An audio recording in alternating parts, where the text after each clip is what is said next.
Hello and welcome to the very second Back Pocket Game Club episode. The Game Club is where we pick one game a month and we go deep dive, full spoilers once a month in this sort of finale show. We stream the game through the whole week and then we get to analyze, go through the game with our community and break the whole thing down as much as you want. I am Nicholas Richardson, I can't quite remember what is written on my t-shirt. And I'm joined by Gus Ronald, Stephanie Ben Dixon, and Peter Burns. Hello. We got Will on the ones and twos. We do, but that camera's not on. Oh, okay. I thought you switched to it anyway. It's impulse now. It's like, it's my thumb just goes, Will. Does he have a mic? He does have a mic, but it's not on. Yeah. Will's not in these shows. He doesn't exist for these. He doesn't exist for these, so this is all Nick's know fault. That he's hovering like a ghost. Yeah, he's over there somewhere. This is supposed to be the really Slick? structured, slick. No. We can keep it that way. I No, know no, it's no, already. it's I'm wearing already a gone. t-shirt that says I shit on little dolls. And also- okay? and also- so it's all. Anything we've done structured and slick. You've also, and I hate to point this out, hair. Your left-hand side of your head, there's just some strands There a sticking out wisp? in front of your It's a ear wisp. and stuff. It's a wisp. Okay, wisp, yeah, it's a yeah, wisp. let's get- yeah. And it doesn't look bad. It No, just no, looks no. like a choice that you didn't make. Oh, okay. All right. I deliberately made that choice. Everyone, look at Peter's shoes. They're so blue. He's very paranoid about them because he thinks they're too blue. Blue shoes I are think too they much. look great. It's too much. I think they look great. The shot is ruined. While I was talking about it, I will say that the Coastal City designed this t-shirt for me, and so thank you very much. It is, of course, the full quote of the part in the game where I was scared walking through the area with all the little dolls and I shat on them, and that's my kink. And I'm very thankful for this t-shirt and that we get to display it. Okay, let's get this thing back on track, Gus. Sure. God Yes. damn it. The May Back Pocket Game Club game was, of course, Resident Evil Village, the first-person horror game developed by Capcom. But you know who isn't horrific? And that is Timothy Chu, who is the Pocketeer who is sponsoring the Game Club. We love you, Timothy Chu, and I mean that in every possible sense of the word. Timothy is a self-described designer of worlds and builder of avatars, which is something that Ethan Winters could have used, because his avatar gets all fucked up in this game. yeah, It got designed up to a point, and then they stopped but yeah, designing. to here. True. So thank you to Timothy for your continued support of Back Pocket and specifically the Back Pocket Game Club. We love you in every possible sense of the word. Alrighty, Resident Evil Village. After the events of Resident Evil 7 a few years ago, Ethan Winters has settled down with his wife Mia and their very, very big face baby Rose. And everything is Huge perfect. face. That's where the face budget went. It went to making Rose's face. And Exactly. They didn't have enough Ethan face. We got no budget left over. That's how game development works. Until they settle down and everything is perfect. Until Mia is shot with approximately 30,000 bullets. Mowed down Accurate. at dinner time. Accurate. And Rose is taken away to be pickled and bottled. I was lead on the game this month, which I streamed in its entirety on our Twitch channel. Let's take a look and see if I was as brave or foolhardy as Ethan Winters was in the aforementioned village. Sigh. I am being forced to do this. Oh god, the real horror here is the baby face. Ooh, how did you miss? I think that does it. Oh, there you go. We got it. Fuck. This is way less scary.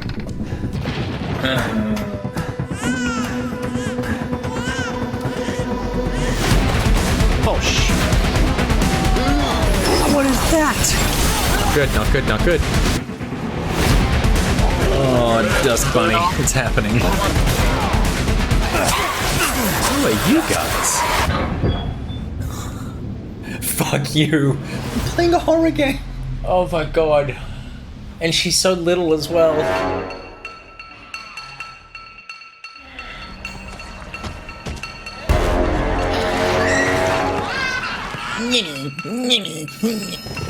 Whoa, that was close. Well, this took a turn. Why?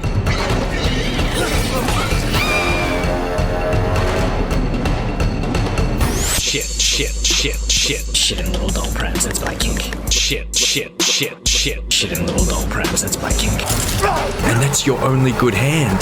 That's cool. I mean, I'm sorry, I'm really sorry, because I actually think you and I could have had something. What the fuck? This is what she looks like. That's the end of Lady D. God. They really hid that in the marketing. I mean, every time we stream, we order like 10 donuts. What do you think about that? And I eat them, and I just feel crap about myself.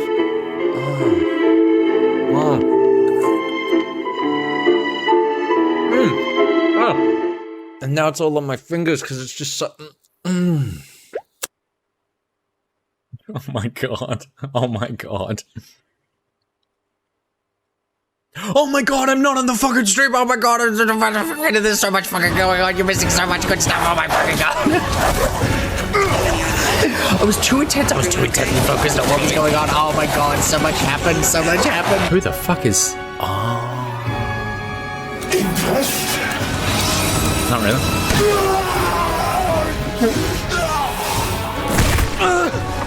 How are you still alive?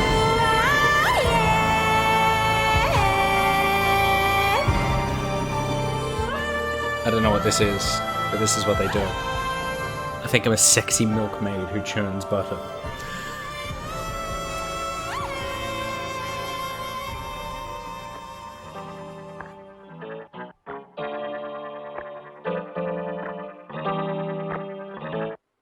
Let's play Resident Evil Village. That sounds like a good time.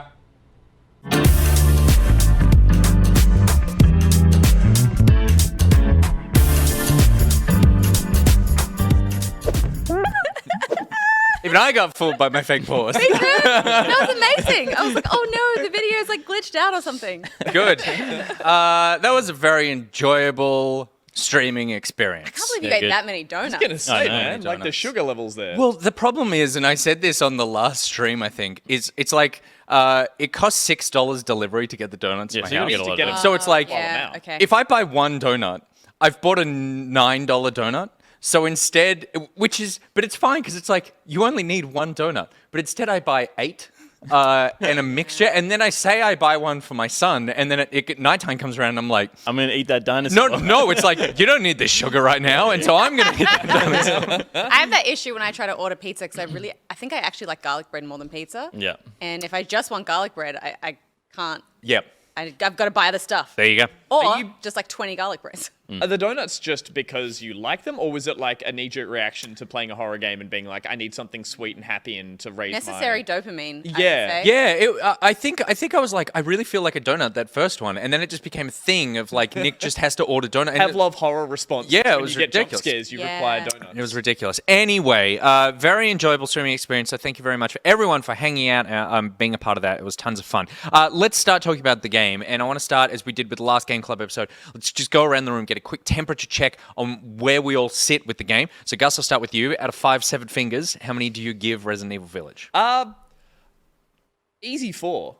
On its way to a 5, 4.5. I had a really, really good time with this. I think a big part of that comes down to the expectation I had for it, which we talked a lot about in the lead up and even while we were playing, was that I think a lot of people publicly were assuming this was going to be a bit closer to 7 in terms of its horror level, and it took a turn to be a far more action adventure-y kind of version of a horror game. I would say this felt similar to going into a haunted house. Or, Yeah. or going on a roller coaster, maybe.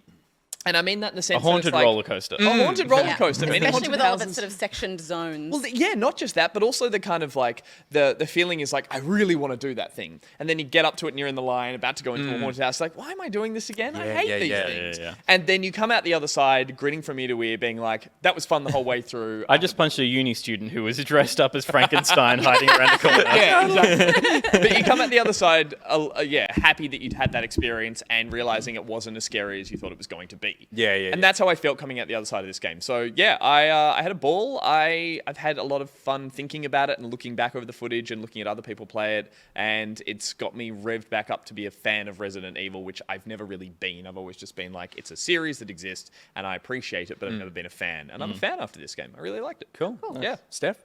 I enjoyed this much more than I thought I would, but I still think it was mostly pretty dumb. But it's also just like I've never been a fan of Resident Evil either, and it's not really like my thing story-wise. And I I think that's fine. Yep. I think I really enjoyed the world. I love like the sort of dark, spooky setting, and I think it was the right level of scare for me. From what I've heard of Resident Evil 7, that's like not for me at all. I think all of the stuff that they kind of presented you with in this game, I was fine with on a scare sort of scale, and like body horror stuff, like limbs falling off and putting them back on again, like that was all kind of fine. Baby. Didn't care for it. We'll talk about that later. but Didn't okay. care for it at all. Would be happy to put that in a box and just like delete it from my memory. What I found was probably interesting about it is that the level design, like they designed so many like areas for you to go into in this game, but there were some parts that you kind of like breeze through, and it feels like they designed a really kind of complex, beautiful area that you don't spend a lot of time in. Yep. So I found that interesting. Yeah. Fingers? Pardon? How many fingers? Oh, like 3. Yeah, okay. Yeah. Pardon, I'm so polite. Fingers? Pardon? It's an interesting one for me. When I finished playing it, like if you asked me the moment the credits rolled, I would have said a 4 out of 5.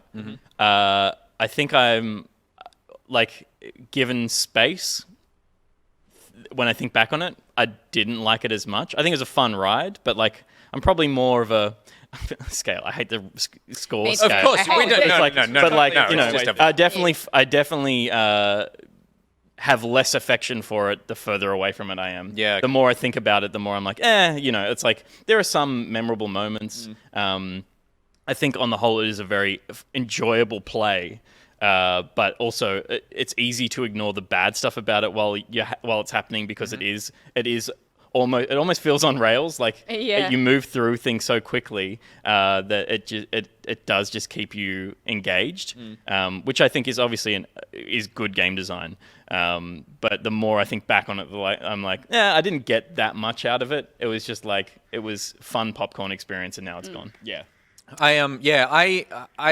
It's funny. We've all had little journeys with it, I guess. I really enjoyed a lot of it while I was playing it. I'm with you that there was just tons of really crap game design, it felt like, in it. I think level design and world building and everything was spectacular. Just mechanically, there was so much about the game that frustrated me and felt very clunky. But I had a lot of fun playing it. Going away from it, I was like, I don't know. Yeah, I don't know how I feel about that. I don't know if it'll really stick with me. And then I did some more research about the game and its context within Resident Evil as a series for this. And then I ended up really loving it again because it has made me go, I really want to go back and do some like serious replays of other Resi games. Yeah, right. Yeah. To lean more heavily into this lore side. I always wondered too, like, because there's games like that where I've played or even, you know, some of the Marvel stuff that I've watched where I'm just like, yeah, that was fine. And then I go and read a bunch of stuff and I'm like, oh, so cool. Yeah. But if I hadn't read that stuff and I just took this at face value from the Yeah. experience that I had, like, can you really say you had that good a time with it because It didn't happen in the time you had to do a whole bunch of experiencing- research to be able to like enjoy it to the full Yeah, extent? yeah. I think that I totally appreciate that, but I definitely feel like, except for the combat, which I really don't enjoy, I was just enjoying the insanity of the game. Sure. And Yeah. so that really, I was like, that's what I'm here for. And in the marketing, as soon as the marketing was, because we've spoken about this, but like 7 so just doesn't appeal to me in terms of in every conceivable way, but particularly the idea of like that just weird family that you go into that gross house and everything is like disgusting, and that's not my thing. When I saw Vampire Mansion, I was like so there for that. And even though there are some disgusting things in this game, all of it was like not Deliverance Hillbilly House, which for me is the scariest thing in the world, and I'm so not into Big it. time. Yeah, the fucking eat. Yeah. And being in such a fanciful setting, like we'll talk about the fact that what time period is this set in? Like it's kind of a game that tries to sort of isolate its world that you experience as something that's been lost to time and is still from the like turn of the century versus it is a modern day game. But I was very confused. I was like, is this like a Silent Hill? I'm in some kind of weird like dream bubble dimension area. thing. Yeah, I had a and lot of look, questions. they cover their tracks as best they can there, but that makes those areas of horror for me feel more like I'm reading, you know, Mary Shelley's Frankenstein or Yes, something. yeah. Versus I'm reading about a serial killer who like In real life. Yeah, in real life. Yeah. So that stuff, even if it gets gross, even if it gets grotesque, it's still under the guise of being a fantasy. And I think story. we're more desensitized to the Van Helsing style horror, like vampires and werewolves. It's less confronting because it's not like It's still quite fantastical. it is fantasy as opposed to like decay. And decay is something that I don't think anyone will ever be comfortable with. Yeah, because it happens to us. Yeah, exactly. So then, well, Pete, you're the only one in the group that played and finished 7. Yep. Um, We've all touched it and bounced off hard. Well, at least Gus and I. How do you feel in terms of like context of Resident Evil series? 7 was kind of like a bit of a reset for this one. And so how do you feel it worked as like a companion piece, I suppose, between 7 and 8? I think it's great. I think, like, for me, I've played, some of the series before, not a lot of it. 7 felt like my Resident Evil. It's like, it still has, like, a lot of old design, but it's modern enough to feel like it's a modern Resident Evil. And that all worked really well for me mechanically in 7, and I was excited to see more. I do wish this game was a little more horrific, rather than joyous and playful. Like action adventure. Pete's on the roller coaster with his arms crossed. I've got my hands in the air, like. I think it's great. I do think it was good, and I hope it is super successful, and we get more of this kind of Resident Evil, and maybe go a little darker again next time, and then come back out for a breath in 10. I think I really like the series in this build, and I'm excited to play more entries into this kind of build. I think they have heaps to improve upon on this game. I think 7 was a more cohesive idea, which I think is why it resonates better for me. It must have been a bit of a proof of concept for them as well. Like, there is the reset, there is the first-person perspective, that engine, and how you're telling a story almost entirely without cutscenes or anything like that. And you're right, it feels like let's keep that contained to something that was a bit more controlled, whereas this is it worked, let's do the Resident Evil thing and throw, caution to the wind as we create all these, like, over-the-top characters. And it's not like there wasn't absurd storytelling in 7. Sure. But it felt like one idea as opposed to this felt like it's hard because the things that are great about this game are also the things that I found didn't necessarily land fully. Like the gallery of rogues of like that whole setup is like, that's so cool. And for the first half of the game, I think it's really effective. And the back half of the game, I think is really lackluster, which is disappointing. But, I think it's a good. This game needed to be twice as long, and then it wouldn't be fun to effectively sell the ideas that were in this game. Yeah, right. So I think they need to meet somewhere in the middle for the next one of 7 and 8. But I think they're onto a good thing. I think they are onto a good thing. I think that's fair. I definitely wished I wouldn't want it to be any longer because I was kind of exhausted and over it by the end. But I think also there are ways that you can kind of distill those ideas into something that would have felt more cohesive, I think. Yeah. I really enjoyed the idea of this. It's been so long since I've sat down and played. We played it in roughly like 7, 8, 9 hours. I think we're all within that kind of bracket. 11. Sure, but like, I got very lost in the factory. But it was very satisfying to sit down and play a very focused single player, first person, non over the top shooter. Like, I don't know, I enjoyed everything it was throwing in there of that genre of being like action but puzzle but story. And I'm trying to think of another game I've played in the past, say like 5 to 10 years that had that really nice condensed just gameplay mechanics all tied together, and I can't think of any. So, and again, the time, the sort of 7 hours was perfect for me. I just felt like that was just enough. I didn't want it to then have all these like go back and retread or all the paths you didn't take, split storylines, other modes, multiplayer, forced leveling, all that crap. It was like, no, this is just a nice contained little ride, and that's, I think, part of why I felt much better finishing it and thinking back on it. Yeah, right. Yeah. I mean, the thing that struck all of us once we played more than 2 hours of the game, I think, is that the game kind of presented itself as one thing in its marketing. Yeah. And then is delivered probably a different experience. particularly because it lent really heavily into the whole Lady D thing. Yeah. But Pete touched on this. But Steph, do you think of this as a horror game? Like, do you think that Resident Evil is still, or like as it is now, is a horror series? Yeah, I think it's like horror adventure. I was surprised when I like that they didn't show you sort of too much of it. I like that when you start in the castle and then when you leave, you're like, oh, actually, I'm going to be spending a lot of time not even in this location that the game kind of sold us on, even though that was probably my favorite location.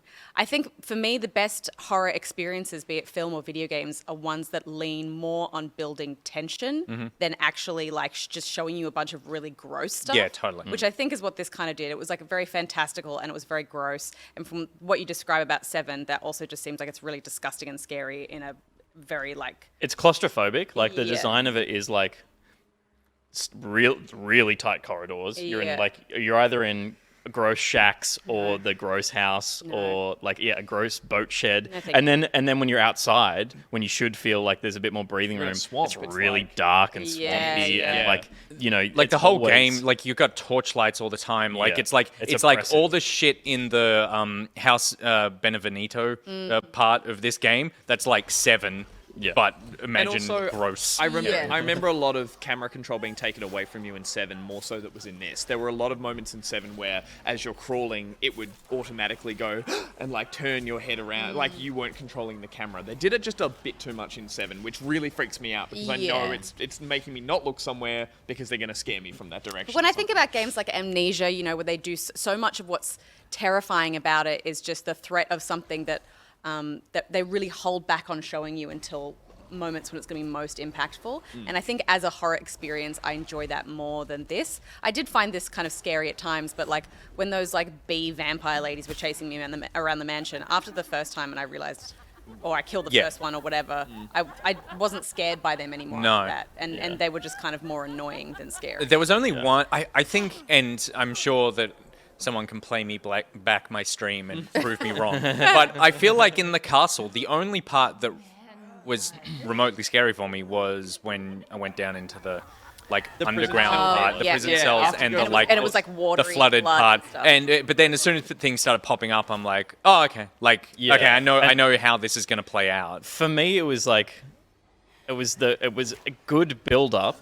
That was great. All the walking through like this torture cell stuff was like, okay, we're working towards something really scary here. Particularly because, sorry, just the first 45 minutes of the game is terrifying. Like yeah. pre getting to meet people, Yeah. or just after you're you just meet in people. the village Like and- that's yeah. really creepy. Like walking through that forest is really scary. I think for me, it was like I wasn't scared ever in the game after the first werewolf attacks you in the village. Yep. Yeah. It's like it's suddenly an action game at that point. Yep. All of the like walk through the ravens and stuff, the build of tension there is just perfect. I have done that bit so many times now. I've recorded noises. I've done some Yeah. stuff for other shows, and it's like I've done that bit 5 Yeah. times. I'm like, whoop, the horse goes.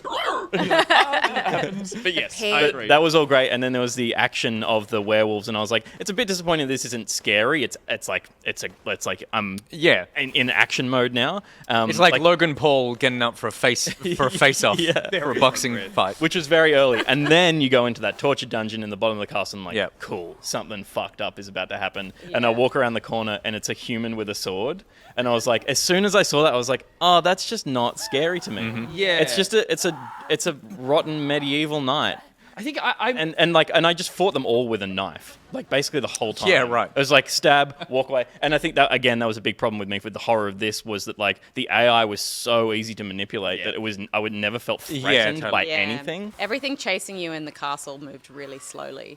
yeah, So, definitely. you know, which is necessary for you to be able to get through tight corridors and get away and stuff like that. But it also then just became, as soon as you figured that out, you never really felt threatened by it.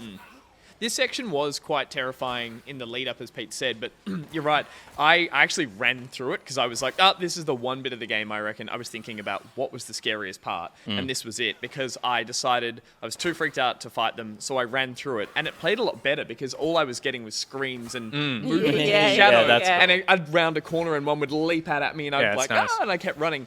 And then when I got further in the game and realized, there was something I needed down there, I went back, guns akimbo and just went down and just cleaned it up. I was like, none of this is scary again. Yeah. And it was, you're right, Pete, the second it turns into the combat, the second it turns into you facing off against very wonky AI, it just loses all threat. And so, yeah, I felt that then permeated the rest of the game. Everything I fought, I just felt like either overpowered or just had no fear factor kind of. Yeah. It's definitely like a Resident Evil thing to start off really scary and then in the second half of your game just go like action. It's like, I guess it is really hard to maintain horror. Yeah.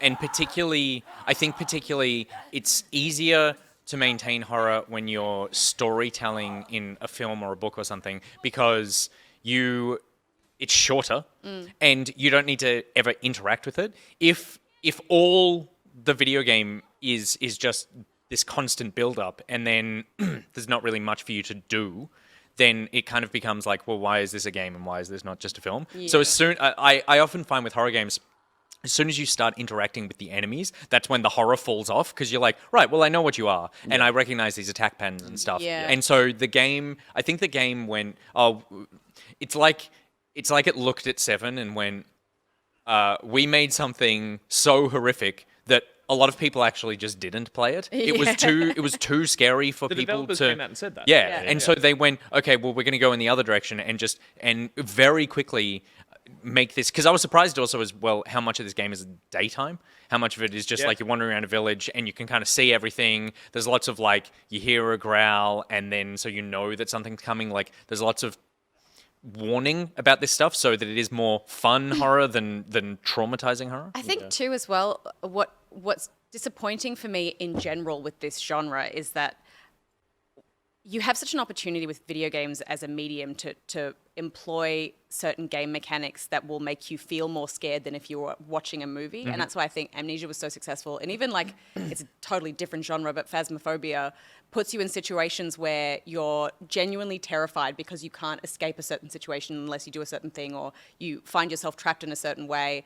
And like, it creates real terror in you in an interactive sense. Yeah. Because of stuff that you can or can't do rather than just like, I didn't kill it in time. And I wish I could see more horror games try and think outside the box in terms of what is scary and what is going to make you feel like genuinely terrified than just showing you a giant mutant baby. Totally, because you can combine gameplay tension with horror and it becomes something new. Yeah. In the sense that you can be doing a frustrating game puzzle while there's something moving in on you, which would just be tense in any game, but then add that in a horrific environment and you come up with this like new feeling of horror. Yeah. Which I totally agree. The Or second, like any one of those games where it's like, and it happens sometimes in movies as well, where there's like things that move and you turn around and they've moved again and you're like, wait, what? yeah. Yeah, like Prey, for Like example. Prey, yeah. But I mean, with the baby stuff. So I actually think like that house, Beneviento, I think is how I pronounce it, but I'm just going to call it Dollhouse. That was my favorite part of the game. Yeah. That was the scariest part of the game for me because the baby was the only thing there. The rest, like all of that, was in my head of going, I'm about to be scared. And that was so much scarier. That whole thing was just this wonderful build-up. It took so long for that place to actually get scary. When you walk in there, it's like, oh, this is just a nice house. And yeah, it's a bit run down and no one's here, but okay. And then you start going through doors and it's like, yeah, all of this is still just nice. Then you go down one level and you're like, it's still pretty cool. Like, there's nothing. And I'm like, there's a trick here somewhere, and I don't know what it is. And it's not until you get to that room, and then you see that doll thing, and then you go, fuck. And then I'm like, okay, now I'm going to be scared. And then it still doesn't scare me for so long. Yeah. And then when it does scare me, it shows me something I have never seen before in my entire life. And was the most horrific thing I've seen in a video game. And the video build game up ever. there, not only through the doll puzzle of, I agree entirely with you that like that bit felt the most of them going, hey, we're going to like, I think Silent Hill, The Room, or, you know, a lot of those games that are puzzle while there's horror around you. And I found that really engaging. And you're right, the whole time I'm thinking, what's going to be scary here? But I love that even added the point when I went into the doctor's room next door and found a cupboard that I could step in and just hide in. Like, why do I need to hide? Totally. What am I hiding And that was the from? first thing I did as well. I was like, I'm just going to sit in here for a minute. Yeah. Like And when you walk into a room and there's health and ammo everywhere, you're like, oh no. that moment of hiding in a cupboard with nothing to hide from yet was terrifying. Yeah. Because I was like, oh, something's coming now. I enjoyed the puzzle solving in that section the most. I think in the whole game, the puzzles were really fun. But then I found, like, as an area, it just ended really anticlimactically when you just had to chase that doll 3 times and Yeah, find yeah, where yeah. she Yeah. was sitting Yeah. in the middle of the room. I was like, why would you end it that way? Like, Yeah. it kind of just, it brought the whole thing down to a disappointing conclusion, that whole Yeah, I mean, area. I didn't because you had the slug baby. I didn't really see that doll thing as like necessarily disappointing. It was just like it was because it was a boss fight attached to the back of another boss fight. They happened in True, yeah. sequence. Yeah. That it's like it's just trying to give you a different thing to do. And I agree the dollhouse was the most interesting part of the game. I wish there were more puzzles in this game and they were more complex Yep. than just like you found the thing, go and look for. You're just missing the thing that you need, Yeah. as opposed to doing any kind of comprehension of what's in front of you. It's just like you're finding things in the space. Because I just think the atmosphere in here was so cool, and it And was. sorry, are you saying that you wish that the puzzle within the dollhouse was more complex, or I think it was. or I think that whole puzzle was fine, and I wish there were more like and then more, maybe a bit more complexity to Yeah, the okay. puzzle Yeah. element of it. Yeah. Because I think that's a thing that like Resident Evil could do, as well as The Room. Those series of games, The Room. It's like this felt like the first level of a puzzle game where it was going to get deeper on Yeah. those like Yep. puzzle mechanics as well, and it just doesn't because it's like it's only in this area. And it is, as we said before, it's the contained part of the game, which I felt very much so when they say at the beginning of the game, assuming everyone here watching has played or knows most of the game, is that you're split up into different areas. The castle at the beginning, the dollhouse here, there's a factory, another one. But knowing that these are separate areas, I walked in there and went, oh, cool, it's the puzzle part of the game. Yeah. Right. Thinking, well, once I get through here, the next one's going to rely on action or something else entirely. So I'm with you. It felt sad to be in an area that I'm like, I'm enjoying this, and I feel like I'm gonna leave this house. Yeah. Yeah, It's right. gonna be over And now. they could have bled these ideas into the More back parts half of of the it. game Yeah. to do Yeah. more interesting puzzles. Which is Because there's funny. like little puzzles later on, but it's like it's just. But I also Yeah, feel but like they're not I feel like a lot of puzzles. the puzzles are just like find the next part of the evolution of this key, which is just like yeah. I found very frustrating as a thing, is just constantly evolving keys to get through doors that you didn't have the key for yet. It's very Yeah, Resident it was, Evil though. It was nice like, design. Yeah. Yeah. The closest that I got was, and it's still just finding a thing, but in the factory where you're smelting the molds and that sort of thing. But Yeah. it's still Yeah, not like yeah. it's still not. It's still just go and find that thing and then take it back. You're It's never not using like- any grey yeah. matter Yeah. to work that out. And I think the only thing that had was a mold for the ball for the little rolling puzzles, which I so forgot to go back lost. and do. And I was like, oh, Yeah, once that was the you only left the time that you castle, had you something take that you could have optionally done. Yeah, yeah, Everything yeah. else, you had to do it Yeah. the exact way. And it was all very, linear in that sense, which I kind of liked by the end of it. I was getting tired of puzzles. I was like, I was on my way to the finish. So, I found that. I'm okay with how linear this game is. Yeah.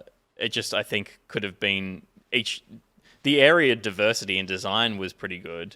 Yeah. I love Just put a bit in each Just area. put make the Totally. gameplay more varied in each area. There was like, I think it was the Stronghold, felt like I just walked through it and it was Yeah, over. totally. Yeah. The And I was stronghold like- being the castle thing before, like between Before the Fish factory. Boss and before Yeah, the yeah, factory. yeah. Yeah. Like, because that seemed like such a cool area. And I was like, oh, I love this. And then Well, we'll definitely talk about level stuff in a little bit Yeah. because I totally agree with that. I did want to call out JMO from our Discord, who said that as someone whose only other Resident Evil game they've played is 5, I thought it was nice that there was a mix of both the actionness of 5 and 6 and the survival horror of what made the first game so popular. The first half's atmosphere and mystery was definitely more engaging than the second half's action focus, but I enjoyed the ride the whole way through. Very B-movie, but in the best ways. And I think that B-movie is Spot on. like they must have that in big letters. yeah. Yeah. That was Always It was- remember. It was very B-movie. schlocky, Yeah. for sure. Yeah. Especially as soon as we get all of the like dudes jumping out of the helicopter at the end. I was Oh, God. oh god. Which, I mean, I don't want to disagree with Pete's point from earlier, but I'm happy if this is how the Resident Evil series goes now. If this formula going forward, like if maybe 9 is Raccoon City first person with Evelyn Rose, whoever, and it's an equal part mix adventure, a little bit of jump scares, a little bit of puzzle making. I don't want them to swing back and forth between hardcore horror. Like, as Steph said, like, that's Outlast, that's Amnesia. Those are horror games that I play to be terrified of. But I don't also play think a Resident Evil game to be terrified. I play it to have fun in a horror setting. that's fair, but I think like the first Dead Space is an example of a game that gave us both.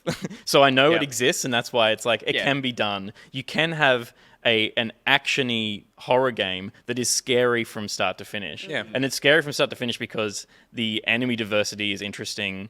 And the gameplay is interesting in how it throws. You know, back in the day, it was like a lot of quick time events and stuff like that. But it was still like, here's a dynamic way of changing what the game is doing. Yeah. So it was surprising in mechanically because it's like, oh shit, I haven't done this before, and suddenly I'm like. There was one moment in the factory where you get sucked towards a big fan, and there's a giant red dot on the fan. It's like, shoot that. And it's like, okay. Oh, there are definitely, as you said, there are massive missteps, and there are some things that they could improve on greatly, i.e. enemy diversity, that sort of stuff, to improve what 9 will be and that sort of thing. But I still want it to keep going. I don't want them to go, right, it's back to hardcore horror, it's back to body mutilation, it's back to like, you know, we'll try and do something different with every Resi Well, the thing game. with that as well is that you want people to be invested in your series. You want people to go, oh, there's a new Resident Evil game coming out. I really love the last one. I'll play this one. What you don't want is people going, oh, is this one of the really scary ones? Okay, I'm going to drop off this and I'll come back for the next one. Or have people go, oh, this isn't one of the really scary ones. I don't want to play this. And so, like, you need some sort of Happy consistency medium, of like, you know what you're getting, and so you know you're comfortable playing it. Is at least how I would think of it. But let's move on, and we're talking about B movies. So let's talk about the most B movie part of this entire game, which is the character of Ethan Winton. He's the star of both the last game and this one.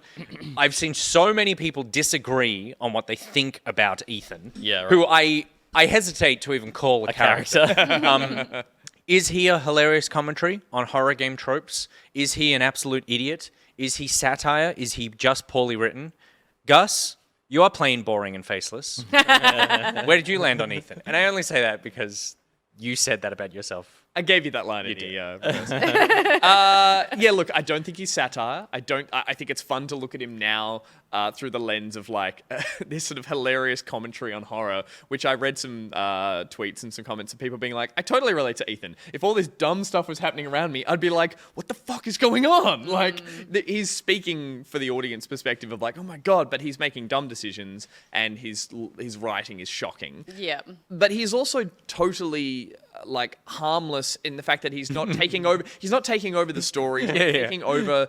We're not forced to have any more of that writing pushed upon scenes with more interesting characters. He takes a backseat very much behind you as you play the game. So I'm okay. I think in that sense he works really well because He's a good avatar. he's a great avatar. He's not a voiceless protagonist, which is always a bit painful. Which is because annoying, It yeah. is. Yeah, It's always painful to have someone that doesn't do anything, but then having someone who's super talky, who makes quick, dumb decisions in cutscenes that you didn't do. I found it walked the line between. Even we've played Chris Redfield before, and it's like he's just like a jockey dude. Yeah. And it's like he's fine. He's just action man. But it's like at least Ethan is because I agree that he is poorly written, but I think all of the characters in Resident Evil are bad, but they are often interesting because they're dressed up in a way. Yeah. Like he's Well, just not necessarily bad. I would say they're all campy. I don't think all of them are bad. Yeah. yeah. And they can- there's nothing to. I don't think any of them are particularly interesting. Yeah, they don't have a beyond lot the of fact that depth, but they've got.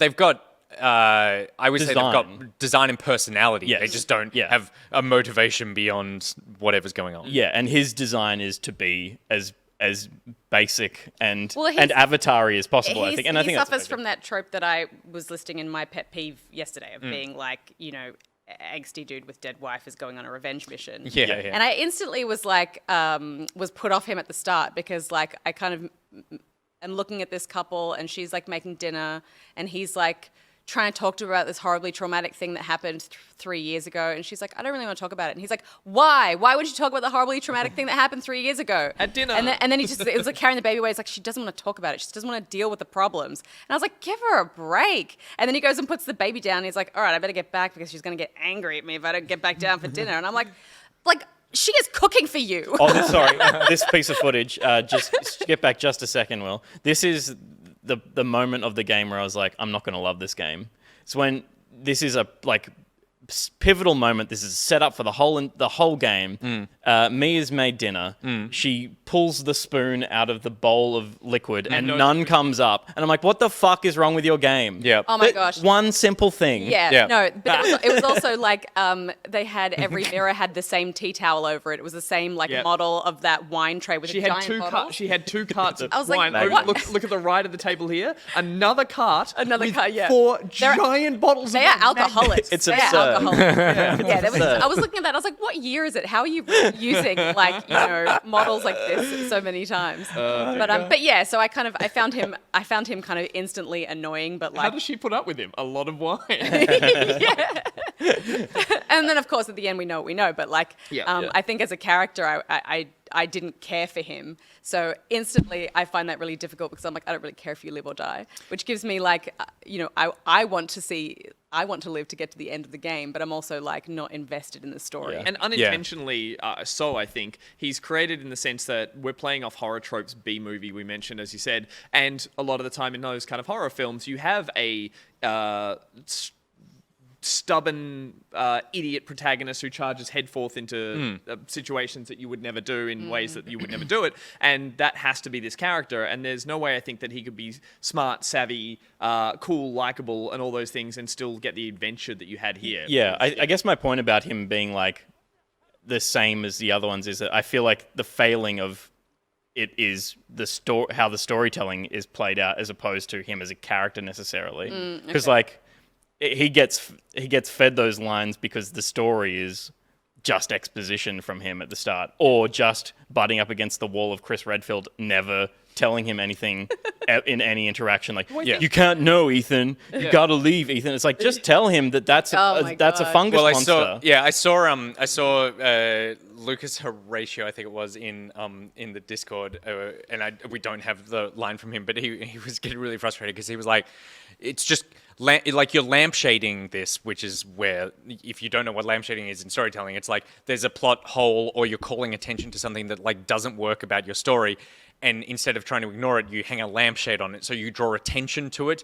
And that's the way the writers are like, we know that this doesn't really work, but like play along with us here. Yeah. And so at one point they like lampshade the idea that if you just told me this, none of this would be a problem. But it's like, that's still bad storytelling. Yeah. Like, of course, like, and of course you can make something have tension if you don't tell people, but there's no reason not to tell him this stuff from the beginning. Yeah. I think that's the thing with Ethan for me is I saw lots of people sort of talking that he's like funny because he is a commentary on those kind of characters in video games. And I felt like it never tipped across enough to be satire. Yeah. He's never funny enough. I wasn't getting that at all. To be like comedic relief in there. He always felt very stupid, but not so stupid that it's like making a comment on how stupid these characters are. Yeah. But the biggest problem, I think, is actually that everything just happens to him. I can't remember a single moment in the game where He makes a choice. And then goes, okay, I'm going to go do this. And I'm going to drive a car through a wall. Yeah, and then the plot, but then the plot twists to account for the fact that he did that. And instead, it was just like he meets someone, they tell him what's going on. He's like, "What?" He falls through and the they're like, floor. "Go do this thing." He falls through the floor, whatever. And it's like, well, you can't ever get behind a character who is just like, you may as well have just put him in. Like, put him in one of those, strap him in a bed and have Chris Redfield drive him around the level and just have a gun attached to him, and that's it. It's Like, so true. That's why it feels so theme parky and on rails and stuff like that. So many of us have that feeling that you're kind of just moving told where to through go. all of these different set pieces and things are happening as you go. Because it doesn't feel like think there's actively participating. There's probably one line that gets close enough to be humorous, but again, probably not intentionally written, which is after he tries to save those initial villagers and he goes to jump out the window at the end of it, and he just goes, why the fuck does this keep happening? Yeah. And it's like, that's probably the one I giggled at the Totally, most. yeah. But, and I don't think, because I'm sure there are heaps of very talented developers and people who bring games and writing back and forth across between studios, but I think that's something about Resident Evil. It's like it's a Japanese developer at its core, and Capcom, and there's often a bit of lost in translation from the originals all the way through. I've always found, I don't know. I just feel like the series puts story as like an afterthought. Maybe, but behind one of those gameplay. tick boxes for me for a Resident Evil game is kind of wonky dialogue and weird motivations. But only you would romanticize that about a game. I mean, we'll talk about it later, but if you played Resi 4, you'd know exactly what I'm talking about. yeah. They No, yeah. champion that in that game. So I feel like there's bits of this that when that happens, it definitely doesn't, grate on me the same way it might on you guys. Not that it's because I'm thinking about it the right way. I just think... And I think to Ethan's credit, he fucking lands some lines every now and then. Like, or just like the performance, whoever did the performance for him was actually pretty good. I think all the voice acting in the game great. is really yeah, good. yeah. He like the moment where he gets his hand chopped off, the scream is like iconic. It's gonna be like on soundboards everywhere. It's just so good. So Lord Phoenix from our Discord Yep. asked the question, why did they hate Ethan's hand so much? And I Perfectly illustrated with the pockety. I, as someone who didn't play 7, I didn't know that, and spoilers for 7, but that in that game you can get your leg chopped off and then you screw it back on. Yeah. And then when it happened in this game, I was just, which we're seeing it right now. Let's play it and let's get some Yeah, audio in. yeah. There. I want to hear that scream. It's such a great moment. I burst out laughing. I could not believe people in chat were like, "It's about to happen," and I was like, "What's about to happen?" They're like, "Shut up, Nick. Just watch the screen." I think it's probably substantially past here. well, maybe there's another- a there we card, go. Here there's we a go. card, Yeah. So you're escaping the castle. Here he is. Finally find the lift.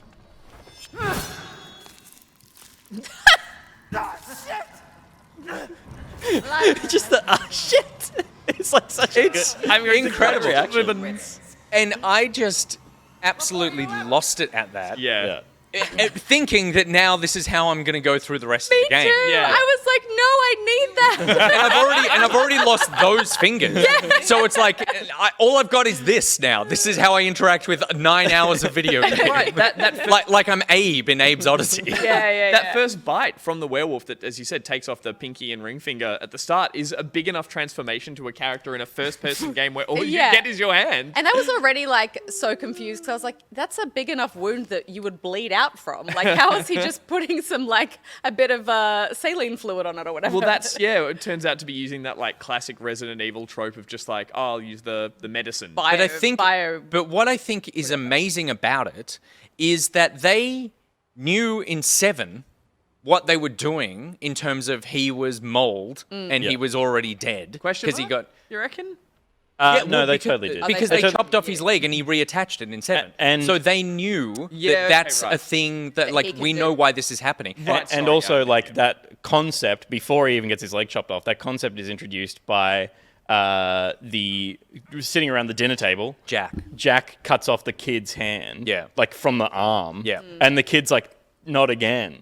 Like, Yeah, right. because he's just going to reattach his Yeah. hand. Yeah. So it's like that is established that the fungus works in a way that you can kind of, like, regrow. And I think it's brilliant that that game was like 5 years ago or whatever, and that they've just let that be this meme for 5 years and have only explained it now, but knew then that's what's happening. And I really admire that. Like it makes me.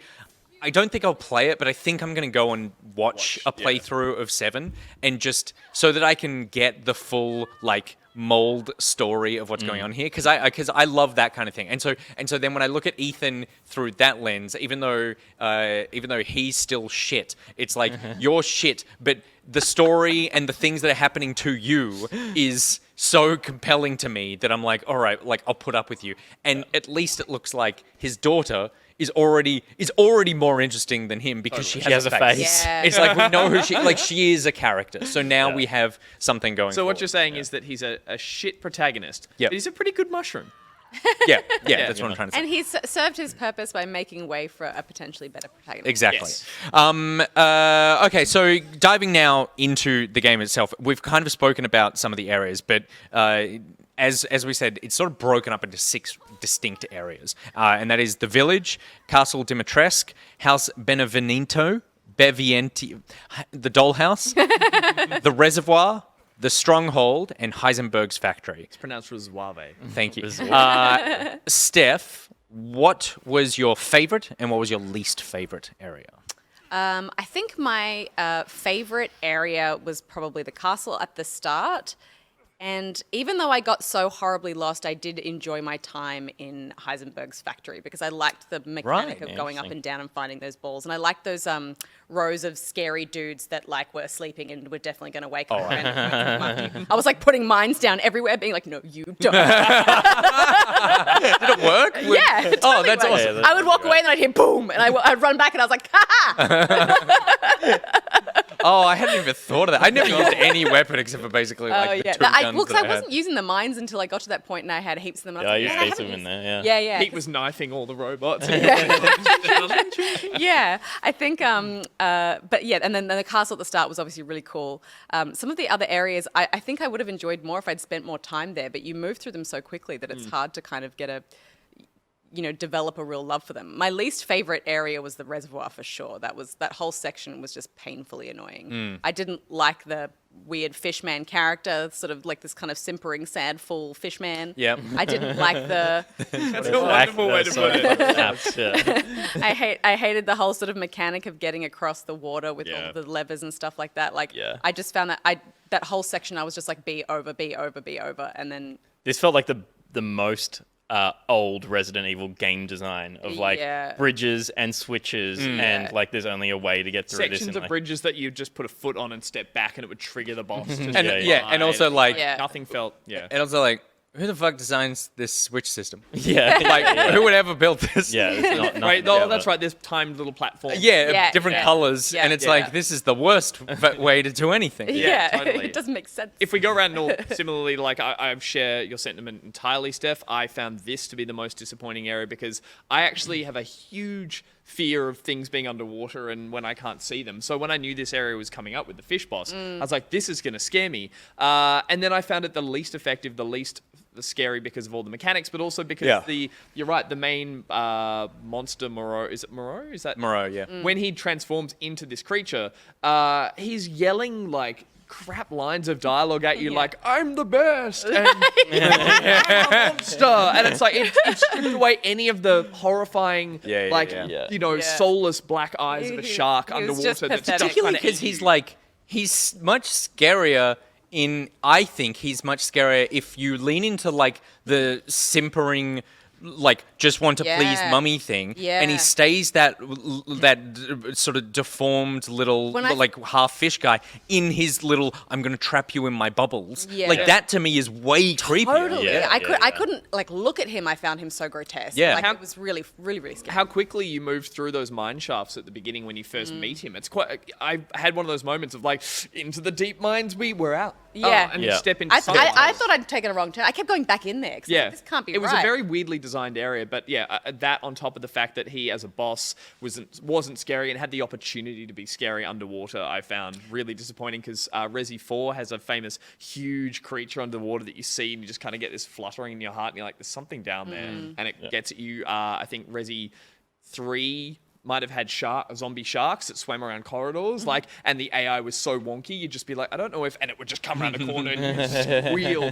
and this had none of that. So Yeah. Yeah. But the castle, at least, I like that you go through you go from the basement to the roof, and you go through all the different secret corridors and rooms, and putting things on statues, and it had every cool spooky grand house trope in the best way. So I really enjoyed that first section. I really like the castle. I think my only problem with it is I feel like that demo that they put out, Maiden, ruined the castle. So I played it. I played, yeah. I didn't. I didn't play. Oh, okay, I didn't right. even watch that trailer that we played. Okay, right, cool. I had So no idea yeah, what so the game was. if you guys, because that Maiden trailer shows you you start underground in the dungeons, you go through the sort of watery, there's some watery area I think, but at least you then come up into the castle, you come into the main area, you hunt around some rooms, you go through some levels, and then you get confronted by, you see the one of the daughters, and then you get confronted by Lady D at the end, and it's like, oh, that's like 2/3 of this level. And is that? it's reworked in the Maiden demo to do it in a different way. As you said, you wake up in the prison cell,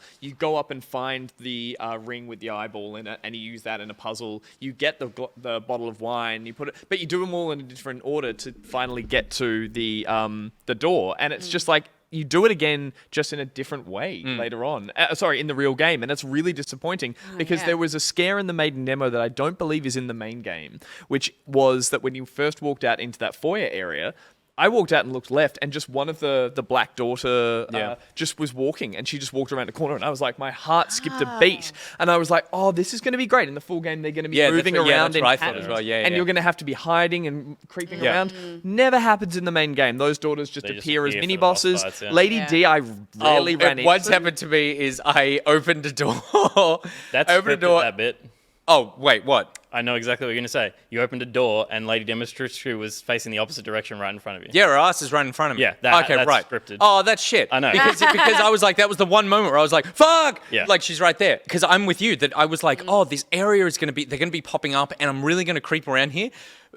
After 10 minutes in that castle, I was like, I own this place. Yeah. And I'm just wandering around, and like Lady D's coming. I'm like, all right, I'm just going to take this door and go down here. I know that the daughters are only going to proc in the areas where I'm designed to kill them anyway. And yeah, and it totally sucked all of that out. Yeah. And because we played the demo, then all of the design and build of that world had also been wrecked for me. I was like, oh, I really wished that there was more here than what I ended I up. did like the fact that like I did start going around and just panic breaking windows just to make sure that I could kill those women. So when I went through sections of the house that I saw there were no windows there, I would start to get like genuinely That's funny. nervous Yeah, because no. I was like, oh no, this is totally a time when those things are going to pop up because I can't take her out in this. Yeah, right. So I thought that was cool. No wonder Lady D's pissed. You're breaking windows and those vases at Oh, I the end of tried. every I break Okay. everything. She's I- walking yeah. around going Yeah. like, what? Very- Not a very vase left expensive. standing. Yeah. I did appreciate that the map shows you when you've cleared a room. That was Yes, wonderful. I did not appreciate how I had to clear the rooms of just that sort of like go and open a drawer and like, is there anything in Yeah, here? I wasted- But this drawer won't I open. wasted It's like, so all much right. time trying to find little gems in the ceilings of houses.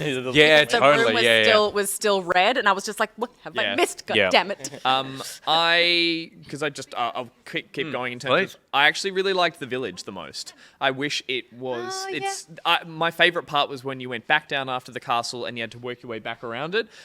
It gave me massive vibes from Resi 4 of being in the village at the start, and I got massive Vich vibes. Oh, yeah. Okay. I loved all the goat heads. I loved just that, like, I love the valley that you're in, And and just found it so moody, and it's fully abandoned, and there's stories everywhere of I was like, about to say, yeah, the stories of what happened and there just stuff. blood being pulled out of rooms Yeah, and yeah, stuff. yeah. Like, I love that. I actually really wish there was a second section to that you kind of moved around and through. Yeah, But my it's one kind thing of- with that was yeah. that it all felt a bit the same. Like that Yes. it all was all like broken down and snowy. But I agree. I like that it was being used as this hub connecting area Yeah. to like weave your way between those different levels.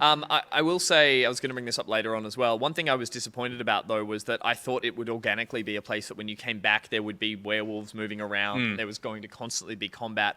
And a thing they push at the start of the game, which they don't really return to, is the ability to like cover a door or push a cabinet over in front of the door. Oh, yeah. Which in Yeah. Resi 4 was a huge thing because you'd get waves of villagers coming at you, and you would quite literally have to bunker down and close off a cabin and restock your ammo and heal up and fight them as they all like climbed in the Yeah. room, which they show off at the beginning of this through a very cinematic but very scripted moment, which I then thought was going to be a recurring thing, that you'd find occasionally little huts that you could seal yourself in, and I assumed maybe, the moon would come out and you'd have to like bunker in or do Yeah. something clever. So again, that's expectations that I set that weren't met, but I do feel there was a missed opportunity there to have survival nature in the village itself. Whereas I think, by the time I came back, there was maybe an extra werewolf, one or two, and Well, definitely the thing that with the Resi 2 remake, where Mr. X stalks you through the house the entire time, doing that thing of like, you never really feel safe. You can feel safe Yeah. in save rooms, but other than that,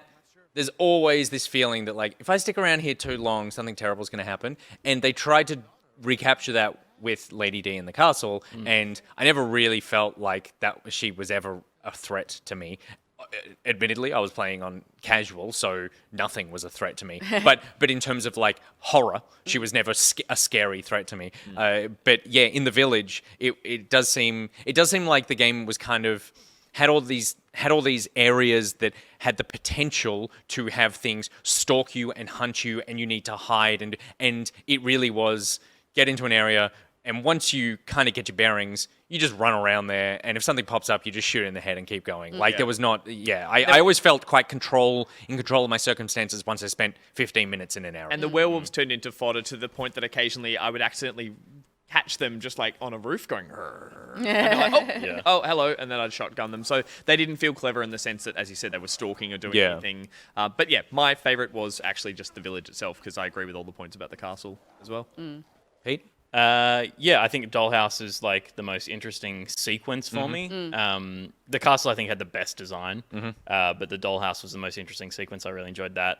And least favorite was probably the factory. I think the factory, because while that like opening vista of the factory is really cool, of like the conveyor belts of like Machine. machine men getting And when you see it in between elevator rides. and the whole like concept of Heisenberg building this army and stuff, like it was cool in its idea, but then it turned into mostly like grey metal scrap. Yep.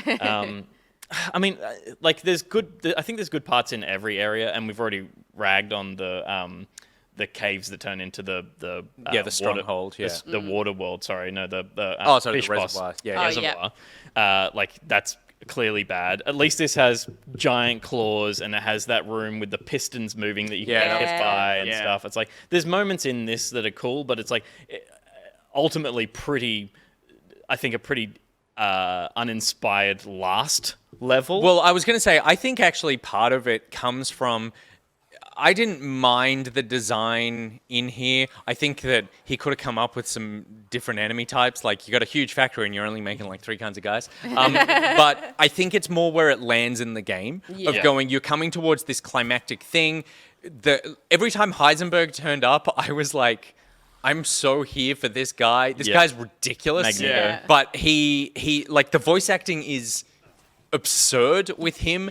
He's doing some really interesting accent, but I really liked the swagger of him, and his powers as well, and his powers and stuff. Like he's the most show-offy of the characters. Like the rest of them, except for Lady D, the rest of them are quite sort of reserved, and he's just like throwing stuff around and in the lore of the game, he's the most powerful of the 4 of them, and he's also the most question marky about like what's this guy's motivation. Totally, So I was that's the whole time I was really eager. And then when he comes into the game in that moment, or when you are reintroduced him, it's coming. You know what's happening with Rose. He's explaining what's happening with Miranda. You feel like okay, you've worked through all these areas, and then the factory section feels like it should have been a 15-minute thing, and actually it's like a 2-hour thing. I got and you so lost, and I do hate like when you kind of are forced to go back through levels multiple times to do things because you're carrying things around. But I guess I felt like I was doing something constructive that I hadn't done before with kind of creating all of those molds and stuff like that. So I guess I enjoyed that part of it. And I also liked that, like while there weren't many enemy types, I liked that they were kind of evolving into more hectically armored machine men. But even then, they were just like, I just saw them as just big metal bullet sponges. They weren't interesting to fight. They were just like, you need to spend a bunch of resources to kill them. Yeah, I agree they weren't interesting to fight, but I did enjoy that it felt like the artists or the designers behind the game, this was like another brushstroke of how can we take something classical from types of horror movies. And if you were to look at it the same way and think you've got werewolves and vampires. Or allegedly, how can we take something from another film? From another film. Frankenstein. I think if they'd been really difficult to kill, I would have not. I don't think they need to be difficult to kill. They can take the same amount of damage, but they're just not good enemies to fight. Like this guy's just, like he just keeps doing that. Like he didn't get anywhere near me. Like and I'll have to back up because he's getting close now. Yeah. No, like, totally. I need to shoot someone on the it's back. like a tight corridor thing, and you got to try and get behind him. Sure. But again, that point I was making is that I think it's like this felt like your Saw movie, your mechanical horror, body horror kind of stuff. And then there were PT vibes. There was from the Dollhouse. There was like creepy doll horror. Then there's like fantasy zombies and werewolves at the start. So as I said, it had that whole vibe of going through a haunted house where they were paying homage to different types of horror B movies. And so, I agree with every point you're making about this one, Pete, in terms of how it felt gameplay-wise, and uninspired in terms of it's quite drab and grey and, not much to look at. But I liked that I was in another chapter of horror in this section. A different movie. I was in it almost a bit too separate. Landmine. This one felt like you went to, Well, we were in like fantasy castle. Because there was the first part of the game where you go through like his weird gauntlet of death, at the beginning, or like which I'd totally forgotten about, and then the big spinning thing comes Yeah. at you when you trap. You know, you run The through first part of the game. Yeah, Yeah, so yeah, when you first meet the first get road. captured and you meet the lords, Oh, and then yeah. Heisenberg takes you and he puts you right, through this yeah, like yeah. running gauntlet thing where things are all imprisoned and stuff. Yeah. And my favorite part of that was actually that I couldn't figure out how to hide from that spinning thing, so I died a was few tricky, times yeah. with it. Oh, yeah. But his Heisenberg's voiceover line, he has the best line in the whole game, which is nothing like fresh American ground beef. As you're about to die, that's what he screams out, Yeah. and it's a fantastic line. Unfortunately, the place where they put it is that he says it a fraction of a second too late, and so if you're backed up against the wall and you die from the spinny thing, it cuts off the line at the Yeah. end. So I died 3 or 4 times, and Nicotex pointed out in the chat, and all we heard was, "There's nothing like fresh American ground beef." And it's like to have that line and for the first time I ever heard it to be cut off, I was just like phenomenal. But what's weird is that he's incorrect because you're a plant-based burger. Like, Thank you. That is true. You're an That's impossible You're an impossible burger. burger. Yeah, that's right. Definitely agree. The Dollhouse, which we did speak about earlier, but I do think just a triumph in everything that the game. Feel like everything the game was trying to do, it was doing in the best in that level. Yeah. It was also the saddest one. It was very haunting to me, I think. The baby stuff or the daughter of the All of it, family? like Yeah. just the whole vibe, because I think that I think what's there's an effectiveness that we find at the end of the game that Miranda is trying to bring back her daughter, Yeah. and then when you think of it like that, you look at all these characters, and all of them have, it was clear from the beginning she's called Mother Miranda. They're all like her kids that she made, but then they all have other family stuff going on. Lady D has like her daughters, and her Some, like, daughters blood had disease died or whatever. Yeah, and so now she has like immortal daughters, and then the little simpering fish guy just wants like his mum to notice him. And the doll one is a daughter who was she disfigured, and that's why she covered her face. Or- Yeah, that- And she had that They were like a Spanish family, I think. Italian. And then were they Italian? I thought they Either were way, Italian. Anyway, yeah. she had this family that then she had to kind of hide her shame, but like then she lived her life through the dolls. Yeah, like being yeah. a ventriloquist / that kind of thing, which was very like that felt like the most interesting one. You're right. That was kind of the shortest one. Like it all got revealed at the end of that boss fight, and I was like, what happened? And I agree, like, I don't think any of the boss fights were particularly interesting. Again, I played on easy, but I was like, mechanically, then not that interesting. I do want to just point out to the Scarlet Manuka 87 in the Discord said, as a Silent Hill veteran, Demon Baby was not that scared to me, though having scary to me. Though having said that, it was a great section of the game which felt like a love letter to Silent Hill, especially with the little radio bits. And I think that's totally true. And then I want to call out Coastal City as well. Well, not call them out, but like point out what he said, which is there didn't seem to be any repercussions when taking out the Lords. I know the relationship between them was all hostile, but when watching it, it felt like one's gone, that was it. It would have been cool to see Miranda react to the death of each one, but the game felt disconnected and vague at times. Yeah. And I do think that the boss fights were just a weakness of the game, that the bifurcation of them all, splitting them up, only Heisenberg was really the one of like, good, like take him out, like knock him out so that I can have a chance, and everybody else was just like, you're in my area now. Yeah. And he shoots and puts the mask on and goes, whoa, you're in this bit of the haunted Yeah. house. Yeah, I yeah. thought at the start when they pointed it all out to you, there's a bit of a cutscene that there's very few moments where you're taken out of the first person perspective, but you are shown these like vignettes of each area in the valley. And I thought, cool, you get to pick which one you do first. I'm like, I'm going to head straight to the water one, get that over and done with, and then like, Yeah, right. it felt like that. It did, choice was yeah, gonna be totally given did. to you at the start. Yeah. So I don't think that would have helped, but I agree. The splitting it up, and Particularly, there's a boss fight that I remember distinctly from 7. Like, they can do boss fights that are good, and I don't think any of them are. I think Dimitrescu is probably the most interesting because at least she has a flying sequence. Yep.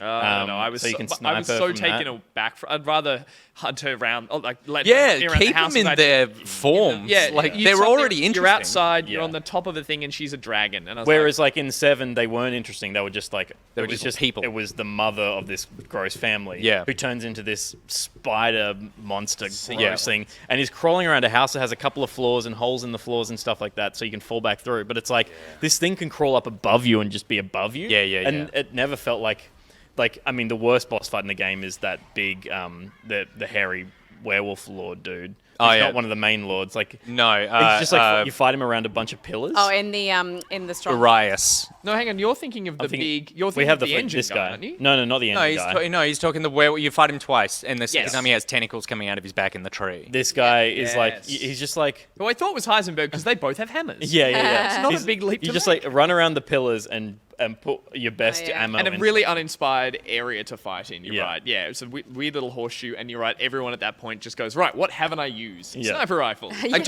so in. I used up all of my Yeah. ammo, and I was like, "Damn it! I'm worst with the sniper." I do think it was an interesting choice to have this really cool character design in all of them and then abandon it for their boss fights. Yeah. When Yeah. you go like, you've already got cool, like you've got this cool, tall vampire lady blade hands. with blade hands.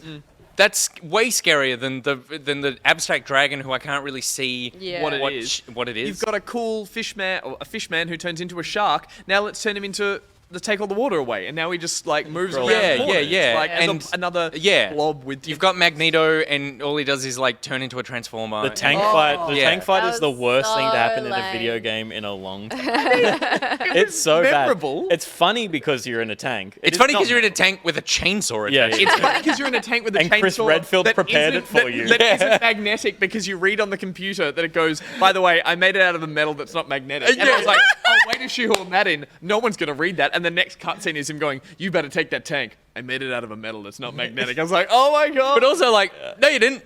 You made it out of the shit in this factory, which is all metal that he can use. Yeah. And plus, and also, the other thing I loved about that is that I loved the moment where Chris had like you said, prepared it for you, and then he leans and like hits the button to blow open the door. Yeah. And I was like, oh, that's so funny that like he would have. Before you arrived, he would have like built it and then hopped in it and gone like, does it work? Yep. Lined it up, perfect. All right, this is the moment that okay. Now I'm gonna hop out and I'm gonna have a conversation with Ethan when he arrives, and then I'm gonna really cool lean in. Yeah. So I need to make sure that it's idling, so it Yeah. is on. Yeah. Yep. He refuses to tell you anything, but he'll put in the effort to make sure there's something dramatic. Build a happening. fucking tank. I actually think the boss fight is less far-fetched than him being down there waiting with a tank. Like Yeah, that yeah. for me. Why I'm was like, he there? what the Yeah, hell? yeah, totally, yeah. Okay, well, let's talk mechanically for a second because we're kind of in that space anyway. Resi's gone through a bunch of changes as a game series. It's gone sort of like you have to stop to shoot, to run and gun. You've got an emphasis on puzzles in some games more than others. You've gone from like third person to first person. Like they've done mechanically a ton of changes. In terms of how this game played, Pete, let's start with you. How did you feel playing this game, and what did you like and didn't you like mechanically? I think it's pretty close to being the best version of what Resident Evil should be today. Mm-hmm. The stand and shoot thing, I think, was a cool relic, and I feel like it nods to the old design a little bit in like how heavy you feel. This doesn't feel like a twitchy shooter. Yep. You can't jump, can you, in this? You can't jump. You can do the double tap 180 degree turn kind of thing. You could it's still got all of those, like it's got nods to how old clunky Resident Evil felt, and I think stands alone in how it feels as a game, Yeah, which I think is totally. good. It's very distinct. Yep. Which is a boon for sure, because if it just felt like another shooter, that wouldn't be great. I quite liked the gun combat. I quite like upgrading stuff in these kind of games. Like I like putting points into things. I do feel like it was too easy. I played on the standard mode. I feel like I just had too many resources, but that's not really a mechanical thing. It just meant that I never had to scramble for anything, which is part of the fun of these games, is being like, oh, I shouldn't use this shotgun now. It's like I always felt like I could just use the thing that was going to be effective, and then I would find more ammo for it before or after that fight. So, mechanically, I think it feels good to move around in this world. I think they've got a good balance of how you feel planted in the world. I think it could just... use a bit more gameplay diversity and like more puzzly stuff and more interesting ways to interact with the world as opposed to necessarily changing how you, the player, feel in the world. You're definitely right about there's like a weightiness to how you move. We're watching your gameplay here, which is on PC, so you are playing with a mouse and keyboard. Yeah. Whereas I played with a controller, and I really enjoyed that there is, that kind of weightiness to. There's a sluggishness to moving the viewpoint around, but because it is a horror / kind of like thriller action game, I like how that makes me react and how it makes me play through areas. I'm trying to frantically look around. I think I turned my sensitivity up a little bit more than the standard, but I'm trying to be quick and move fast, but I know I'm limited in my movement. I know I can't wall run, jump, slide, do all those kind of things. So it does make me, get to a point where I can find an enemy and start backing up slowly and be aware of my surroundings. And in that sense, Pete, I agree entirely that I think like this is a really nice feeling shooter for the type of stories it's trying to tell. It doesn't let you, even you with a mouse and keyboard, you're not frantically running around making this feel like a different type of game. I was not a huge fan of the gun combat. I just never found it. I never found that it clicked for me in a. It's not a shooter, so I think that's part of it. I feel like that's not true. It's totally selling itself as a shooter. Sorry. I guess it is. Yes, you're right. It is selling itself as a shooter. I guess that I don't think of it like a shooter that is fun to like. I don't think of the shooting as being fun. It's not something where I'm like, oh, I love the feel of that. I love like Destiny, COD, whatever you want to pick as being like, oh, it's so much fun to interact with that mechanic. It's kind of like something that happens. I mean, little things, but just so annoying. I get that it's part of the history of it, but like the inventory management. The inventory management is disaster. Just a disaster. It's so dumb. You can find other ways of. Really? Yeah. I don't mind the sorting via Allocated a cubes. grid sorting. I think that's interesting. Like it's That's just old a fun school. That's old school a fun RPG, nod, but yeah. it's like we both did the exact same thing when we picked up the sniper rifle. Takes up a chunk of room. We just didn't activate the menu properly, and so it was like, oh, you didn't pick it up. So now you have to resort your inventory again. Yeah. And it was like just like bad, shitty UI design. Yeah, totally. That was just so unclear. Moving, just like moving you stuff around and there was a pain. I don't know. It just felt like it takes. It's this weird little game that I need to play that is not. It's not fun. It's just a thing that happens. And in the same with and I think puzzle wise, like we've touched on, like I think more interesting puzzles. But I do love like you still get the little jump scare when you find something on a puzzle, like on an object, like you look at it and it goes, and it's like, oh fuck, which is like so weird that still happens. I find it funny that you don't love, but that you're not drawn to the shooting, because the thing I really like about it is it has this kind of what Resident Evil games do in the past, which is you're never quite sure how many hits an enemy will take. I'm sure actually you can work it out based on your difficulty. It's like, oh, these guys take 3 shots in the head or something in the leg. But from like 4 and back to 1 and 2, where it's like you're shooting and you're not quite sure how many it's going to take to kill that zombie. And so even if they're headshots, it takes a few extra ones. I find that really satisfying because it always makes the combat feel a bit more risky. And it does make you feel powerful when you do get a shotgun and go, bugger it, you run right up in front of them and you're like, damn it, and you fire straight into their head. You're like, I know that one felt super satisfying because the rest of the gunplay can feel a bit pithy in comparison. And so for me, that feels cool in a horror setting, I find. I think because in my head it's still a horror game, I'm like, I'm not really here for just waves and waves of people and like lots of shooting. Like I would prefer 10 bullets and 4 enemies in this area, but it's all, it's just that dollhouse thing of just like, I'm constantly scared of being scared as being a thing. And then the last thing was, I did find with the boss fights, I was like, am I doing this right? There was no indication that the damage I was doing was doing anything to them, and so I know that, and sometimes they even said things like except Propeller Boss who catches fire. Which is totally, and that was the one where I was like, right, okay, yeah, I know I'm doing this right, but I was like, in a world where ammo is a scarce resource, I'm sinking a lot of it into this thing, and I don't really know if what I'm doing is the right thing. And it's bad when you're not getting that feedback, because then you're just like, you're just waiting for it to be over effectively, because you're not you're not like feeling that sense of progression. Yeah, but we should move on to my favorite part of the game, which is the story, because I think that the story, well, starting off, it was pretty vague about what was going on. Like, we as Ethan are a bit like, what the fuck is happening? Like, what has happened over the last 20 minutes? Like, the first hour of the game, I was just like, I am just click into the ride and just be like, all right, like what's happening? But ultimately, I found that I was really satisfied with how it tied together, and even with a great explanation of how Ethan is surviving everything. I loved that nod. Resident Evil also loves doing just weird things and really drawing attention to how bizarre it is. And just a little list of things that happen in this game that you find out. Rose is a bottle baby. Mia isn't dead. Mia is actually Miranda. At some point, you play as Chris Redfield. Ethan was dead the whole time. Ethan dies for good. And then Ethan's daughter is most likely the new protagonist. And Ethan's daughter may have some shit in her that means she's not even entirely Ethan's daughter. So, Steph, you said at the beginning of this that you thought it was dumb, but did you enjoy the dumb story?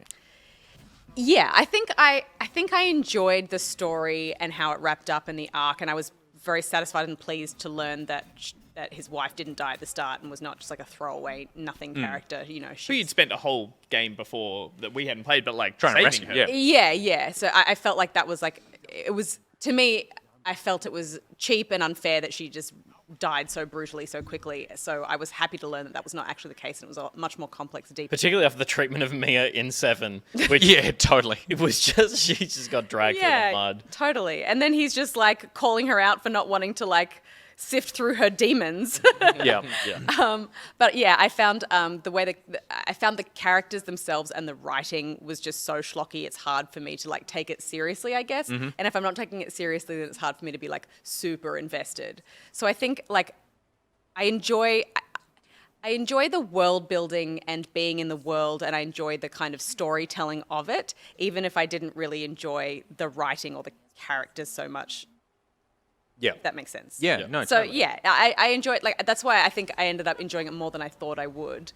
Even though for me, like it's hard for me to say like, oh yeah, this is a super interesting story and one that everyone should experience. Like I don't think I could do that and recommend it to people. But I'm glad that I went on the theme park ride. Oh, right. That's interesting that you're saying you wouldn't recommend it to people because you couldn't get invested in it. Whereas I'm totally like, I would recommend it to people just of like, this is wild. Like, I'm not taking it seriously, but the great thing is how seriously the game is taking it. The game is totally taking this insanity on face value. When I think about story in games, I would definitely just not think of this one as one that I'm just going to put up there as stories that I really enjoyed. But what I enjoyed about this game, I think, was finding things and finding secrets and unlocking things and exploring doors and like, being and being That's like, a very fancy door. there are a lot of different doors, a lot of different keys to open different doors. Well, one key that just evolved. Yeah. Except for the iron key, which opened a couple of doors. Yeah, that was strange. And even like the guns, I quite liked the gunplay. I liked cool. the weight of the shotgun. I liked when I found that hectic gold gun that uses the special ammo and The you could- revolver? Yeah, you could like that's so one shot things. That was super exciting. Yeah, cool. So I think I enjoyed the gaminess of this more than I enjoyed the story. And so if I focus on the story too much, then I think I would like it less. Yeah, okay. Yeah. I'm with you, Nick, in the sense that I loved not taking this seriously, and I love that it took itself seriously. I find definitely that sort of back half, or even the sort of final chapter, does start to go a bit bonkers, and it does start to feel like older Resi games where they just escalate upon escalate to the point of going, this is outrageous. But it was nice that there is a moment in there where you do get this moment of retrospection and kind of exposition that all happens within a lab that's found, where you can choose to spend as much time as you want, kind of like reading the notes and piecing things together. Or by all accounts, you could breeze through that and not take any of that in, depending on your play style. And I found that was nice to have at the end of a section that I really did not enjoy the guns blazing element of it at the end, playing as that section as Chris as Redfield. Chris. It just felt, boo. That was stupid, but But I loved. I agree that like you're so overpowered, whatever. But the fact that the game what's more than 3/4? Shit, 7/8 through the game, you play as this historic character, and then it's like, okay, this is like I'm switching over from Ethan to this character now. I was like, what is happening right now? really? Like I was so surprised by cool. that. Yeah, I mean, that's a great. That's probably the reaction they want. I definitely didn't, and I was getting echoes of Resi 4, which has this final chapter that takes you away from the entire area you've been playing in. You play in a castle with lords and zombies and all that, and then you get like, I don't know, 10 hours into Resi 4, and it goes, put in disc 2. I was like, what? I said disc 2? Put in disc 2, you take a jet boat to a military facility on an island and fight mechanical robots, and then get on a jet ski and leave the jet and go, to put the president's daughter on the back of the jet ski and go through a tunnel as it explodes, and that's the end of the game. And you're like, what was that? And I was getting vibes of that from this section. Yeah. And so I wasn't loving it in the way it had a surprise. But but my point being is the story up until this point had been a really fun kind of twisty-turny point, and then the reason you switch over is because Ethan is dead, and to which I was a bit upset because I was like, I want to see how that story plays out. Yeah, I don't yeah, want to just be left going, I Yes, guess we'll never definitely. know what happened. Definitely, And how unsatisfying to finish the game as someone you have not played. Yeah, Definitely, so while I yeah. was playing this portion, I was unsatisfied thinking that's where it was going, and I enjoyed then where it decided to pivot back towards Ethan, especially through that section in the lab that is past this. I almost think the balance was just a little bit off. Like, yes, you feel powerful here, and I was playing on the normal difficulty, but I didn't feel like... I felt powerful as Ethan, so when I was given this power, this unlimited power, I was like, this thing should just be one shot and everything. Yeah, yeah. There's still Yeah. a few shots, and it wasn't hard. Like, it was definitely easier than being Ethan. Yeah. But it was like, there's just something I don't feel like the action hero wants me to feel like right now, because the rest of the game hasn't been so hard that this Yeah. feels It's epic. almost like it shouldn't even be you doing it. It should be you just walking through the village and your team coming in Yeah. and I was just about to say, executing everyone they around make you feel Like, powerful with yeah. the airstrikes, I think. Yeah, sometimes. yeah, So even yeah, just watching totally. that, then I was like, nah, the gold revolver would have taken it out more. Unfortunately, no one on my stream saw most of this part because I was on Donut Camp. And I'm going, what the fuck is that? This tree is alive! I've done that so many times. Amazing. From a story perspective, like I don't hate that Chris Redfield is a character that you play in this moment. I think it is reasonably effective, but I think the thing that disappointed me the most was the only interesting character in the game was Heisenberg, and I feel like there was something maybe lost in having him be this, having him be the character that helps you get to Miranda, Right. having him be like. Yeah. Because it wasn't interesting fighting him in a tank, this big other big blob of shit. And it was like, there could have been something more. It's the Do you first mean make character- him the primary villain or make him No, like make him someone make who him, helps you? Make him someone who helps you. Yeah, Backstabs you, and when you're happy to blindly follow Yeah. him because he's like, I can get you your baby or something. That's the first bit of dialogue that happens where two characters could finally say, well, fine, I'm gonna. You seem like a bad guy, but I'll go with you. And you're right, that leads to a 2-hour factory moment when you go, fuck you. And you're like, oh, don't say that, Ethan. Like, Yeah, just yeah. see what he has to offer. Like, Yeah, I was totally like, go along with him. Yeah. He, like, You've got nothing else You've got all to- these baby Totally. bits, and you don't know what to do with them. Like, he clearly does. Let's go figure that out, and then kill him. And he's Magneto. And he's Like, Magneto. Exactly. That'd be very helpful. Like, even if you don't get to play him, he is a more interesting switch of gameplay than Redfield, right? Yeah. Redfield is just Yeah. superpowered Ethan because he's just he's just Ethan. He's got a gun. Yeah. But if you could play as Heisenberg, that would be amazing, just flicking metal at shit. But even if he was just like, there was a sequence where you were working together, Yeah. and he was like, he was on a hill over there somewhere doing shit, you're like, okay, cool. Like, that's an interesting way of like turning Miranda's tools against her. Well, as particularly opposed to- because it had already done it. Like, it had gone. Heisenberg was already He had going. flipped. He Like, flipped. you got rid of all those other idiots. Thanks very much. Yeah. Now you and I can go do this thing, and I can help you, and you can help me and stuff. And yeah, it from a story perspective, that's what he was kind of already doing. Yeah. It's just put that up front, put more of that up front. Yeah. Whereas what it actually was is like you with him, you escape, and then you're in the castle, and then Lady D's like calling Miranda and going, he escaped that idiot Heisenberg. But it's like if you met Heisenberg before the castle, and he's like, right, like if you make it through here, get rid of her, and then I'm going to show you where you can find this part of Rose or whatever, then that's like, okay, now, whereas actually Duke was almost that character, Yeah. who was the other character that I really liked in the game, of going, like, Duke was the one where it's like, you come back to between each level, and he's like, Yeah. all right, here's what's going on. You're like, Duke thanks, felt buddy. like home. He did. Yeah. Especially because he cooks for you. I know. I kept coming back to him and I was like, I found some goat, please help me. And he's like, you look like you've had a rough day. And I'm like, you don't even know. But then Totally. what an absolute wonderful way to just go totally over any description of who he is and what he is doing in this story when you near the end of the game are recovered by him and you're in the back of his caravan and he's talking to you and you're talking to him and you say like, who are you? And he turns around and I think I wrote it down. He literally says the line, because at that stage you need to get like out of there. The Duke says, even I'm not sure I can answer that question. Literally, it's just like the writers were like, Lampshade. yeah, we got some cool concept art of a big guy who sells you stuff. Totally. And that's all we have. Quickly before we move on from the story, I do want to draw attention to one thing I thought was amazing and did a really good job and was totally bookends the whole adventure, which is the storybook vignette that you get at the beginning of which I the title, which shows you that kind of like Coraline-based fairy tale, which I love the look of, and I loved how it then, the Village of Shadows, how it then shows you, it sets up all those monsters and creatures who have now become folklore, because you're seeing them being told in a fairy tale, which is then a little forced at the end where you complete the game and then you see the continuation of that story told later on with the kind of like creepy woman telling that fairy tale. I really liked it. I thought it was a cool way to... Did not like that at all. Really? For me, Oh, this wow. was like some weird Tim Burton thing that felt like it was from another game and I didn't know why it was Yeah, there. I feel like it doesn't exactly doesn't gel. gel. And that's why I Yeah. say it does sit... But I And never it felt just feels weird and juvenile and like it takes the weight out of this being like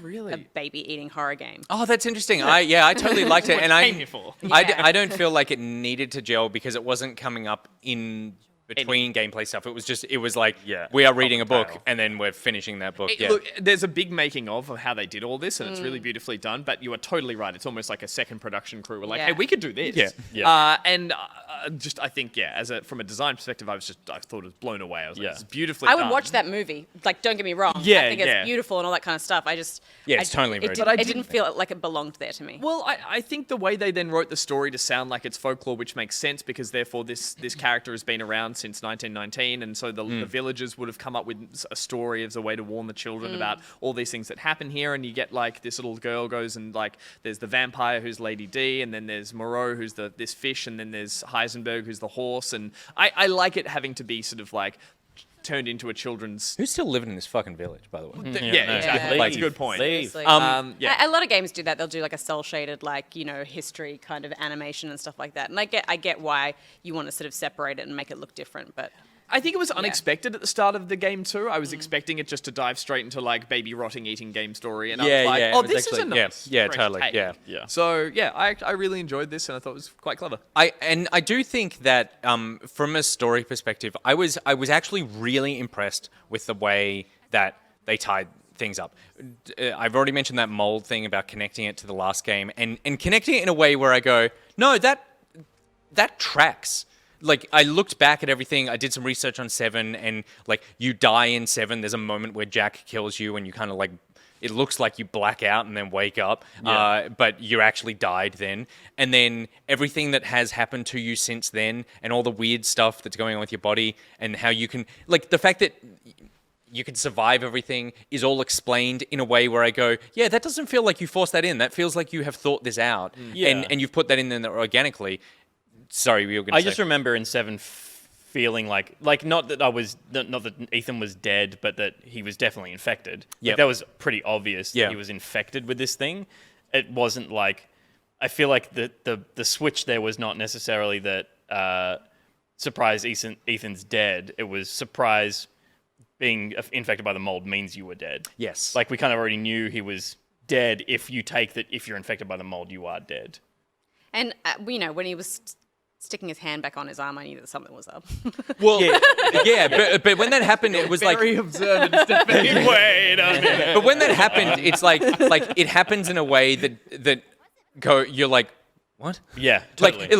This could just be is this just a joke? Yeah. Like, is this a Yeah. developer? Resident Evil Yeah, universe. it's just I the think weirdness. up until that point, there was a part of me that was still like, is this another dimension thing, or are we going to wake up from some Yeah, weird, like yeah. hallucination or something? But then the other thing that in that cave where there's tons of information, like Miranda's laboratory. Yes. Very conveniently left out for us all. Totally. Yeah, all these pictures lying around. She's like, I'll press this button to blow the tank up. These papers that way in a minute. Dear diary. But I did some research afterwards about how more of what that stuff meant, because there were some letters there where I was like, I don't really know who this character is who's talking, and I looked it up and I was really impressed with the way that they've tied this together. So there's a letter there from Oswell Spencer. Oswell Spencer is one of the founders of Umbrella Corporation, so the company that made the T-Virus. He was a student under Miranda studying the mold. And Miranda was studying the mold, according to this letter in there, studying the mold so that she can bring her daughter back. And Spencer was like, actually, this is a way to remake the world to be, like, better. We can be better humans. Yeah, better humans, like kind of remake them in his own image style thing. Yeah. And so he's working with her, and they keep having these conflicts. Do we know what time period this is? This is like, he isn't alive forever, I don't think. So this is like the 70s, Yeah. I believe. Yeah, But then this letter is basically going, okay, I'm going to go away now because we clearly have two different interests here. And he thinks that and Miranda wants to infect people with mold to be able to make a vessel that's strong enough to house her daughter when she comes back. And he's like, no, there's a much better way to spread this, and it's a virus. So I'm going to go away and start a corporation that's going to work on doing this. And the T-Virus is born out of the mold, and that's what. And so he goes off and he starts the events of Resident Evil 1. And again, to me, it felt like one of these things where I'm like, now you probably didn't think this far ahead, but you've put a really nice link back to your whole series, even though what I'm looking at now is so wildly different to what I was looking at in Resident Evil 1, which is like straight up zombie horror game. Which also Yeah. never wrote in a way they were like, we were playing with viruses and we made zombies. And why?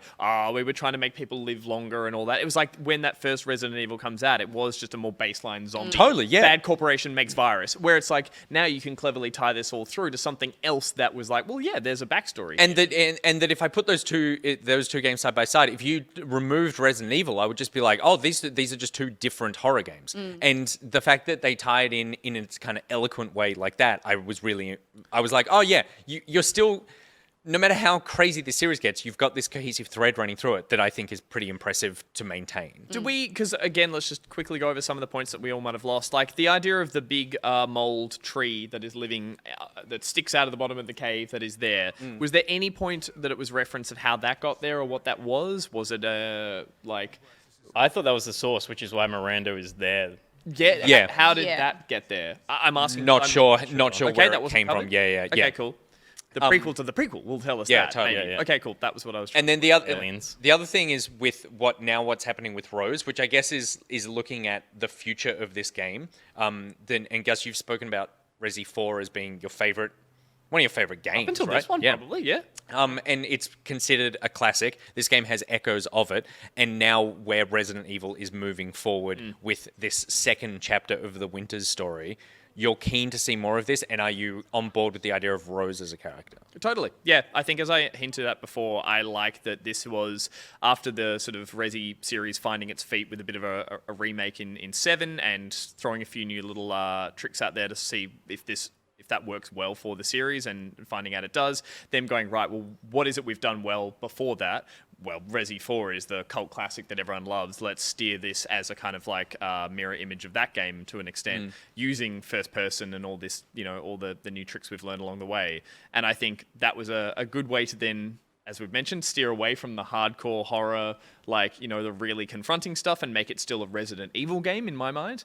And now, Resident Evil, as I mentioned before, it's all about escalation. Like they go more and more until they're, to their own detriment. And in this sense, we've now got the character of Rose/Evelyn being the daughter who there's sort of a hint at her having powers because there's Chris Redfield and the, armored guards there saying, stand down, don't shoot her. We're not sure if she's going to be a bioweapon, a super weapon.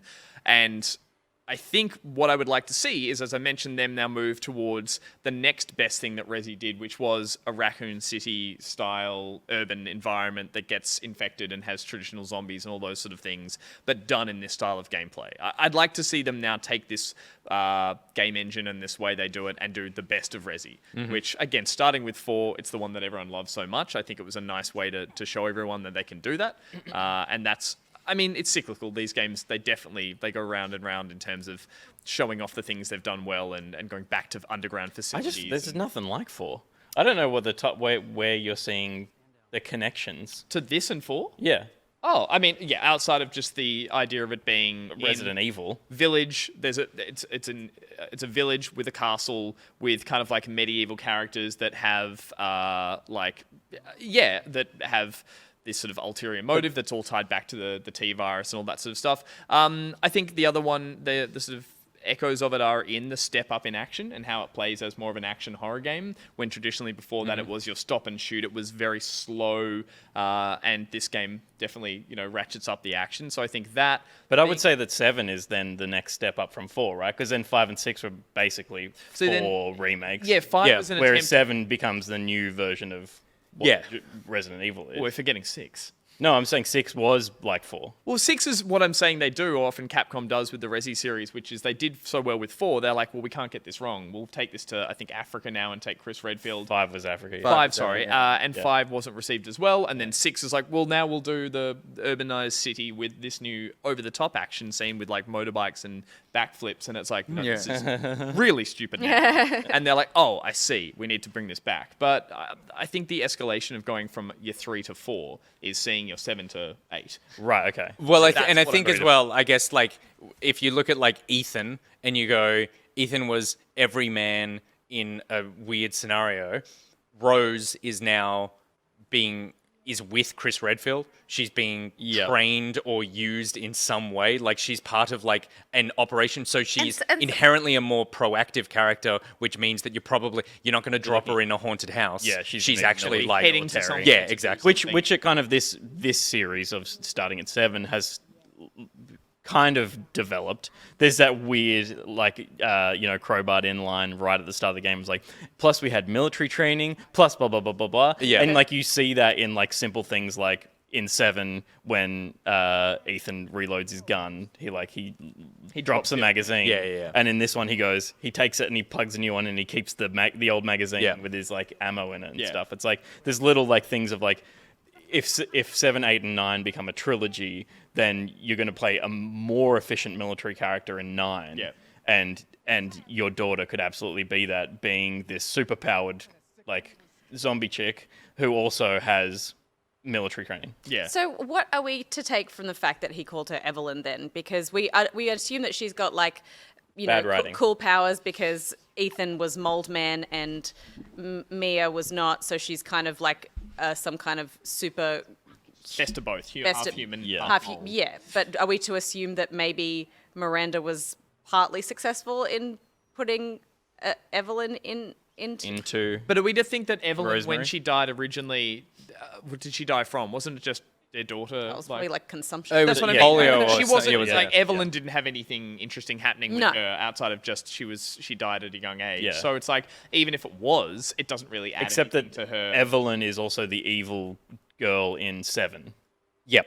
So And so the way I read that is he was teasing her. Like, he was like, you're this super weapon, powerful, whatever. And it's like it's like us calling Heisenberg Magneto. Yeah. Like, he's Yeah, just okay, referencing right. kind of what you are. Right, But the yeah, interesting thing about that is, like, It's very confusing. I'd seen some reading about it. The other thing that it could be is that the Megamycete, I think that's how it's pronounced, the mold, Yep. is they describe it as a hard drive, and that basically you upload a consciousness to it, and then Oh, it's like a living organism. yeah, and then you can build a body and then put that and which is what she's trying to do. She's got a daughter's consciousness and she wants to put it in a new body, right? Yeah. That when Ethan saw Evelyn at the end of this game and was talking to her and she reveals all this information, it's the reason that the theory is the reason that he can see her is because her consciousness is in the mold. So, and because he is the mold, then he is in can him. talk to them. And then Yeah, why and so then mold? Rose, if she has mold, she actually has access to Evelyn, Miranda, and Ethan. The father story is Right. not over. ESPN. Yeah, and that you can. She's all of them. Yeah, and so that right. so that she's got a bit of Evelyn in her. So it could be like you have the bad part in you, and you've got Mother Miranda, and you've got Ethan, and you can tap into these people. And so going forward, she might be this character that actually has other characters in them. And then the last thing, Which is true of like fungus, right? Is like fungus Totally. like this, like mushrooms talk to each other through the systems, like through Yeah, tree totally. roots and shit. Like, it's And then the last thing is at the very end, like literally the last shot of the game is she hops in the car and drives off, and then there's someone walking down the road. Yeah. And when I was playing, I was like, "Who's that person walking the road?" And everyone in chat was like, "It was the sniper, like the one that's he's like, stand down, don't shoot her." Yeah, And I was yeah. like, it's a bit weird that they just include this sniper there. Like you don't need to see that. And then there was someone made a mod to look at that character. Okay. Let me read you an article from Game Rant. So this is Bloody what Ethan we're Winters, seeing isn't now. Yeah, this shot here, and then just as the car But is it not- gets there, you see someone on the hill there walking towards the car, and then the car stops. Isn't that Chris Yeah. Redfield? No. So, well, it could be. That's what I took from it. But someone made a photo mode mod. They've been able to players have been able to see for themselves who this mysterious love modders, figure man. is. It allowed the player to detach the camera from third person and float around the scene, both as the scene continues to play or with it paused. So instead of watching the SUV drive off in the distance, the player can zoom in on what's happening and see the figure for themselves. The surprise reveal is that the figure is none other than, and we're all going to be disappointed by this, Oh. Ethan Winters himself. Walking down the road. Despite it being well over a decade after Ethan's death, here he is again, unaged, hand still remained, in the same outfit as players left him, even after he gave his jacket to Baby Rose and Chris Redfield. That's just because they didn't want to design a new model. So it could totally be. That could totally be it. There is a wouldn't you question to be asked about duplicate the validity that of the guy? reveal. Why wouldn't you Yeah, just duplicate that guy. Glasses guy? It's possible that Capcom never intended for this mysterious figure's identity to be revealed, or that they're just trying to like throw some weird thing in there. But it is. But the community now believe that it is Ethan. So the father's story is not yet. They lied to us through text on screen. If we're to take anything from what mods can uncover in games, the idea that that is actually what's meant to be there in the same way that Lady D is meant to be Thomas the Tank Engine in a bra, like bursting through walls or tracks. whatever the rest of the modding community has come up with, then, tracks. you know, it's all lore. Yeah. Well, I am excited for more Resident Evil. Same. This is the weird story, the fun roller coaster thing. I think I like this stuff more than I like zombie stuff. I like this whatever. I don't even know what this is. Mold. I like mold Yeah, stuff Van more than Helsing zombies because mold. I feel like zombies are just so done. If they go back to zombies, I would want them to do something that isn't just zombies. Like, give me something else. Yeah. But yeah, I definitely had a blast, and I think it was a good pick for our game club. I Yeah, do worry in what I speculated about what the next one will be is the next one will be a misstep. Like the next one will be like, we can't go wrong. Let's Yeah. go back to the city and have you backflip a motorbike. They'll have as an even Rose. taller woman in the next. They'll be like, "This is what the people want." That is so possible because they really fell ass backwards into like Yeah. this community loving that as a character, Yeah. and they will double down. And I did see on Kind of Funny Games, Greg Miller was talking about how, and I think I said this on the news, but talking about how he's so excited for people who have a tall woman chasing them fetish, because in their wildest dreams they would never have imagined that a AAA video game came out that so perfectly identified and executed on their fetish. Like, imagine the thing that you have never told anyone before in your entire life is so realistically realized. It's like, that's just, I'm so happy for that, for those 10 people. Tiny Yeah. percentage. And I am also very happy for people who are about to win something. Hey. Because we did run a competition, as we always do, and I say always, this is the second episode of this, for the Game Club, which is a giveaway. We're going to give away a copy of the incredibly exclusive, and by exclusive, it's just Expensive. to ship Game Club Journal. You get a back pocket mug, and the winner will also win themselves a copy of next month's Game Club game. So we will buy you next month's Game Club game. And Pete had the very nice suggestion.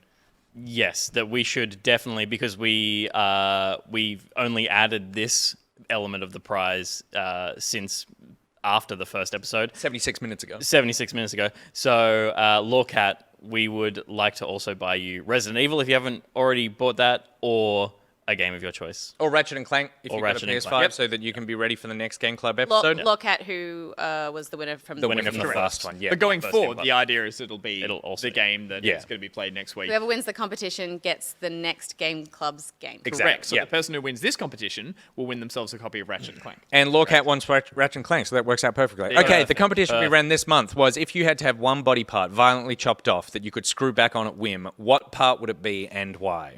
We got a lot of responses. Gus, can you read the first one? No. Yes. Thanks. So this is so we've got 3 runners up and then a winner. So the runners up, you just get praise and adulation. There you go. So MK has written, it has to be my right arm. You know that situation when you're lying down with your partner? No. And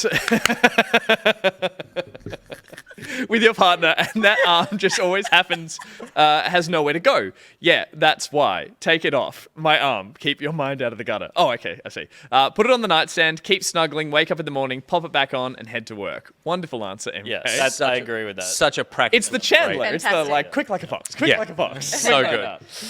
I will say, I did see chat going like, this is going to get weird. I filtered out most of the weird ones. There were some really weird ones. I was like, this isn't post-show territory, but I see all of you and I read all of them and I was delighted by them. I love that. Peter, runner-up number 2, please. Is from Goth Martha Stewart. Great name. My ears, so I don't have to hear the children's bullshit whenever I like. There you go. That's it. That's a parent right there. Yeah. I mean, I hope it's a parent. Otherwise, it takes children. That's true. That's true. That's a stuff. practical one. That's definitely a practical one. Stephanie, runner-up number 3, please. This one is from Sassless. Boobs. Could you imagine how easy it would be getting ready for the gym? Boobs off and good to go exercising in what I'm wearing. None of this messing around with underwired sports bras and crop tops, wondering if I have the right combo to be able to run comfortably. When I'm done, just shower and then back on they go. Easy life. Lady D would agree with me.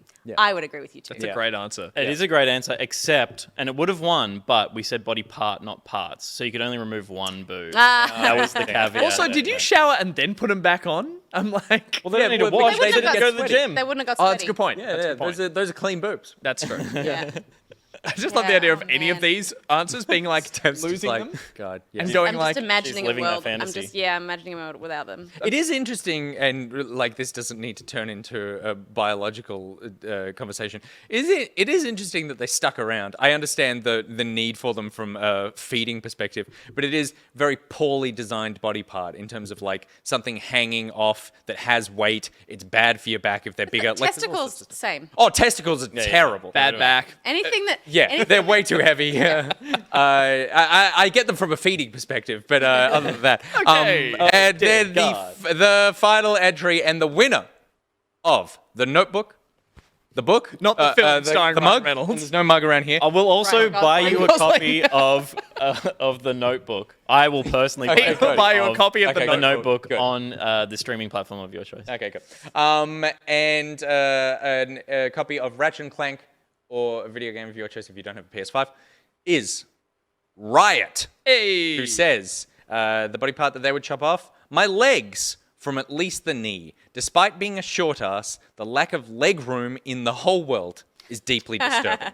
Have you sat in an old theater? People must have been so tiny back then. If I could unscrew my legs and wrap them around my neck like a scarf, I would be warm, fashionable, and not praying for intermission so I could stretch my legs. Wow. Fantastic. Well Very done. good. It's a great answer. Yeah. You won as Plane, soon as it was. train, automobile, all those things. Totally. You Yeah. won when you wrote that answer to a tall person. judging Yes, it. yeah, totally. And you also got me with wrap them around your neck like a scarf. Or what these? These are just my legs. So that congratulations to our winners. If you're watching, shoot me a message. Well, not winners, winner, Riot. If you're watching, shoot me a message on Discord. If not, I have your contact details and I will contact you. That is it for our Resident Evil discussion, and that is it for the May Game Club, which means it is time to start the June Game Club. And the June Game Club game that we are going to be playing, that game, Pete and Steph took lead on It Takes Two. By streaming it, I took lead on Resident Evil Village. Gus, William, what? you are taking lead on this one, Yes. and this month's game is going to be Ratchet and Clank, a Rift Apart? Rift Apart. Rift Rift Apart. Apart. Yeah, which I'm very much looking forward to. I've never played a Ratchet and Clank game. Ever. You mean until the end or full stop? Full stop. Really? Yeah, never. And I think they look great. I've never had a reason not to. So I'm really excited to have a reason to play one. This looks bloody stunning. Every bit of media that's come out about it looks sensational. It looks like playing a movie. A kid's movie, I should say. But the gameplay I've seen does not look childish. It looks like a really fun, interesting, challenging game. No, really cool. Smashing crates, Yep. fun gadgets. Yep. Usually some kind of jet boot. Little coggy I've bits. seen some like hover surfing around planets and Yeah. stuff, and also just the tech of the rifts which have been talked about a lot Yeah. in terms of just how that's going to change up how the game plays, but also just that they're running full other worlds simultaneously Yeah. at the same time. I'm just super keen to see how that all plays out. So I will be streaming that from next Friday when the game drops on the 11th. On the 11th, yep. So I'll do the first stream next Friday, and then seeing how many of them I'll need to stream to get through it. I don't know if we've got any idea on how long we think the game is. No, but I imagine it's probably going to be like 10 to 12 Maybe hours 15 again. Maybe Yeah. 15, like with a bit of. 10. I saw a collector trailer fun that stuff. had like, we've got lots of extras. I'm like, I'll do some of the extras. Yeah, it depends on how much you wanna see how collect much as well. I'm into it. But yeah, I just I'll be- can't believe you've never played a Ratchet and Clank. Like it would. Never played a Ratchet and so Clank? up your alley. Never played a Jack or a Daxter. Wow, you don't care for any of the. What about teams. Sly Cooper? Yeah. No. What no. about Crash and Bandicoot? What about Banjo Kazooie? I love my Nintendo ones. It's just my PlayStation mascots. Never really liked them. Found them really like forced. But a Lombax is so cool and cute. Yeah. it is cute Has all now. the It robot wasn't moves. Clank's so nerdy. It wasn't cute when they first came up with him. It looked like a knockoff Banjo Kazooie. But now What it's about had Ty enough. the Tasmanian Tiger? Yeah. So yeah, I think now that get. Rock. Yes. Will gets Will. me. Well, cut to Will, Pete. Okay. And the Gobbos. Yeah, there he is. Yeah, so that will okay, be the cool. game for next month. Great, very exciting. So if you want to experience Ratchet and Clank, you can pick up a copy of the game yourself and play along. You don't have to if you are Lawcat or Riot. Or if you don't have a PlayStation 5 or you don't feel like playing Ratchet and Clank, but you do want to join in on the Game Club action, then I encourage you, I implore you, nay, I beg you, to watch the gameplay streams that are starting next Friday on the 11th of June, where Gus is going to be playing through the full game and collecting as much of the collectibles as he possibly wants to. No donuts. Possibly. No donuts? I will not donut while I game. You know what I will do? I'll send donuts to you. So that's going to be fun. Thank you very much, everyone, for hanging out today and watching. And thank you very much to the esteemed Back Pocket crew, myself included, for our wonderful opinions and insights into this game series. Myself included. Well, we should say Well, obviously, you weren't going to thank me, so thank you to everyone who did write in their sort of 2 cents, their takeaways, their reviews. In Discord as well. If you jump across to the Discord now, you'll see there is now a channel set up. Well, there has been one set up for the Back Pocket Game Club that is now designated Clank. for Ratchet and Clank. Thank you, So conversations, throw them in there. start your analysis now. Yes, Yeah, your yeah. analysis of the trailers. Let us know what you think. I'll be jumping in and out of it over the month, playing it, and that's where you can see all the opinions, and then obviously that's where you can weigh in at the end of the month when we run another contest. And I will say that we have made a slight change on the Discord, that before there was a Game Club channel, and then there was a Resident Evil channel in the Deep Pocket, and we've just combined those two things. So that whatever the game of the month that we're doing going forward, it's just going to be in the Deep Pocket channel, but flagged as this is the Back Pocket Game Club game for this week. So we can keep all the conversation about that game to one channel. All right, I think we're done. That is it. Should we back it out? I guess. Nice shoes, Pete. Oh, damn it. Good, they're so blue. There you go. Yeah, Cut his feet off. Have one more look. Look at that. Cut him to ribbons. And we'll see you later.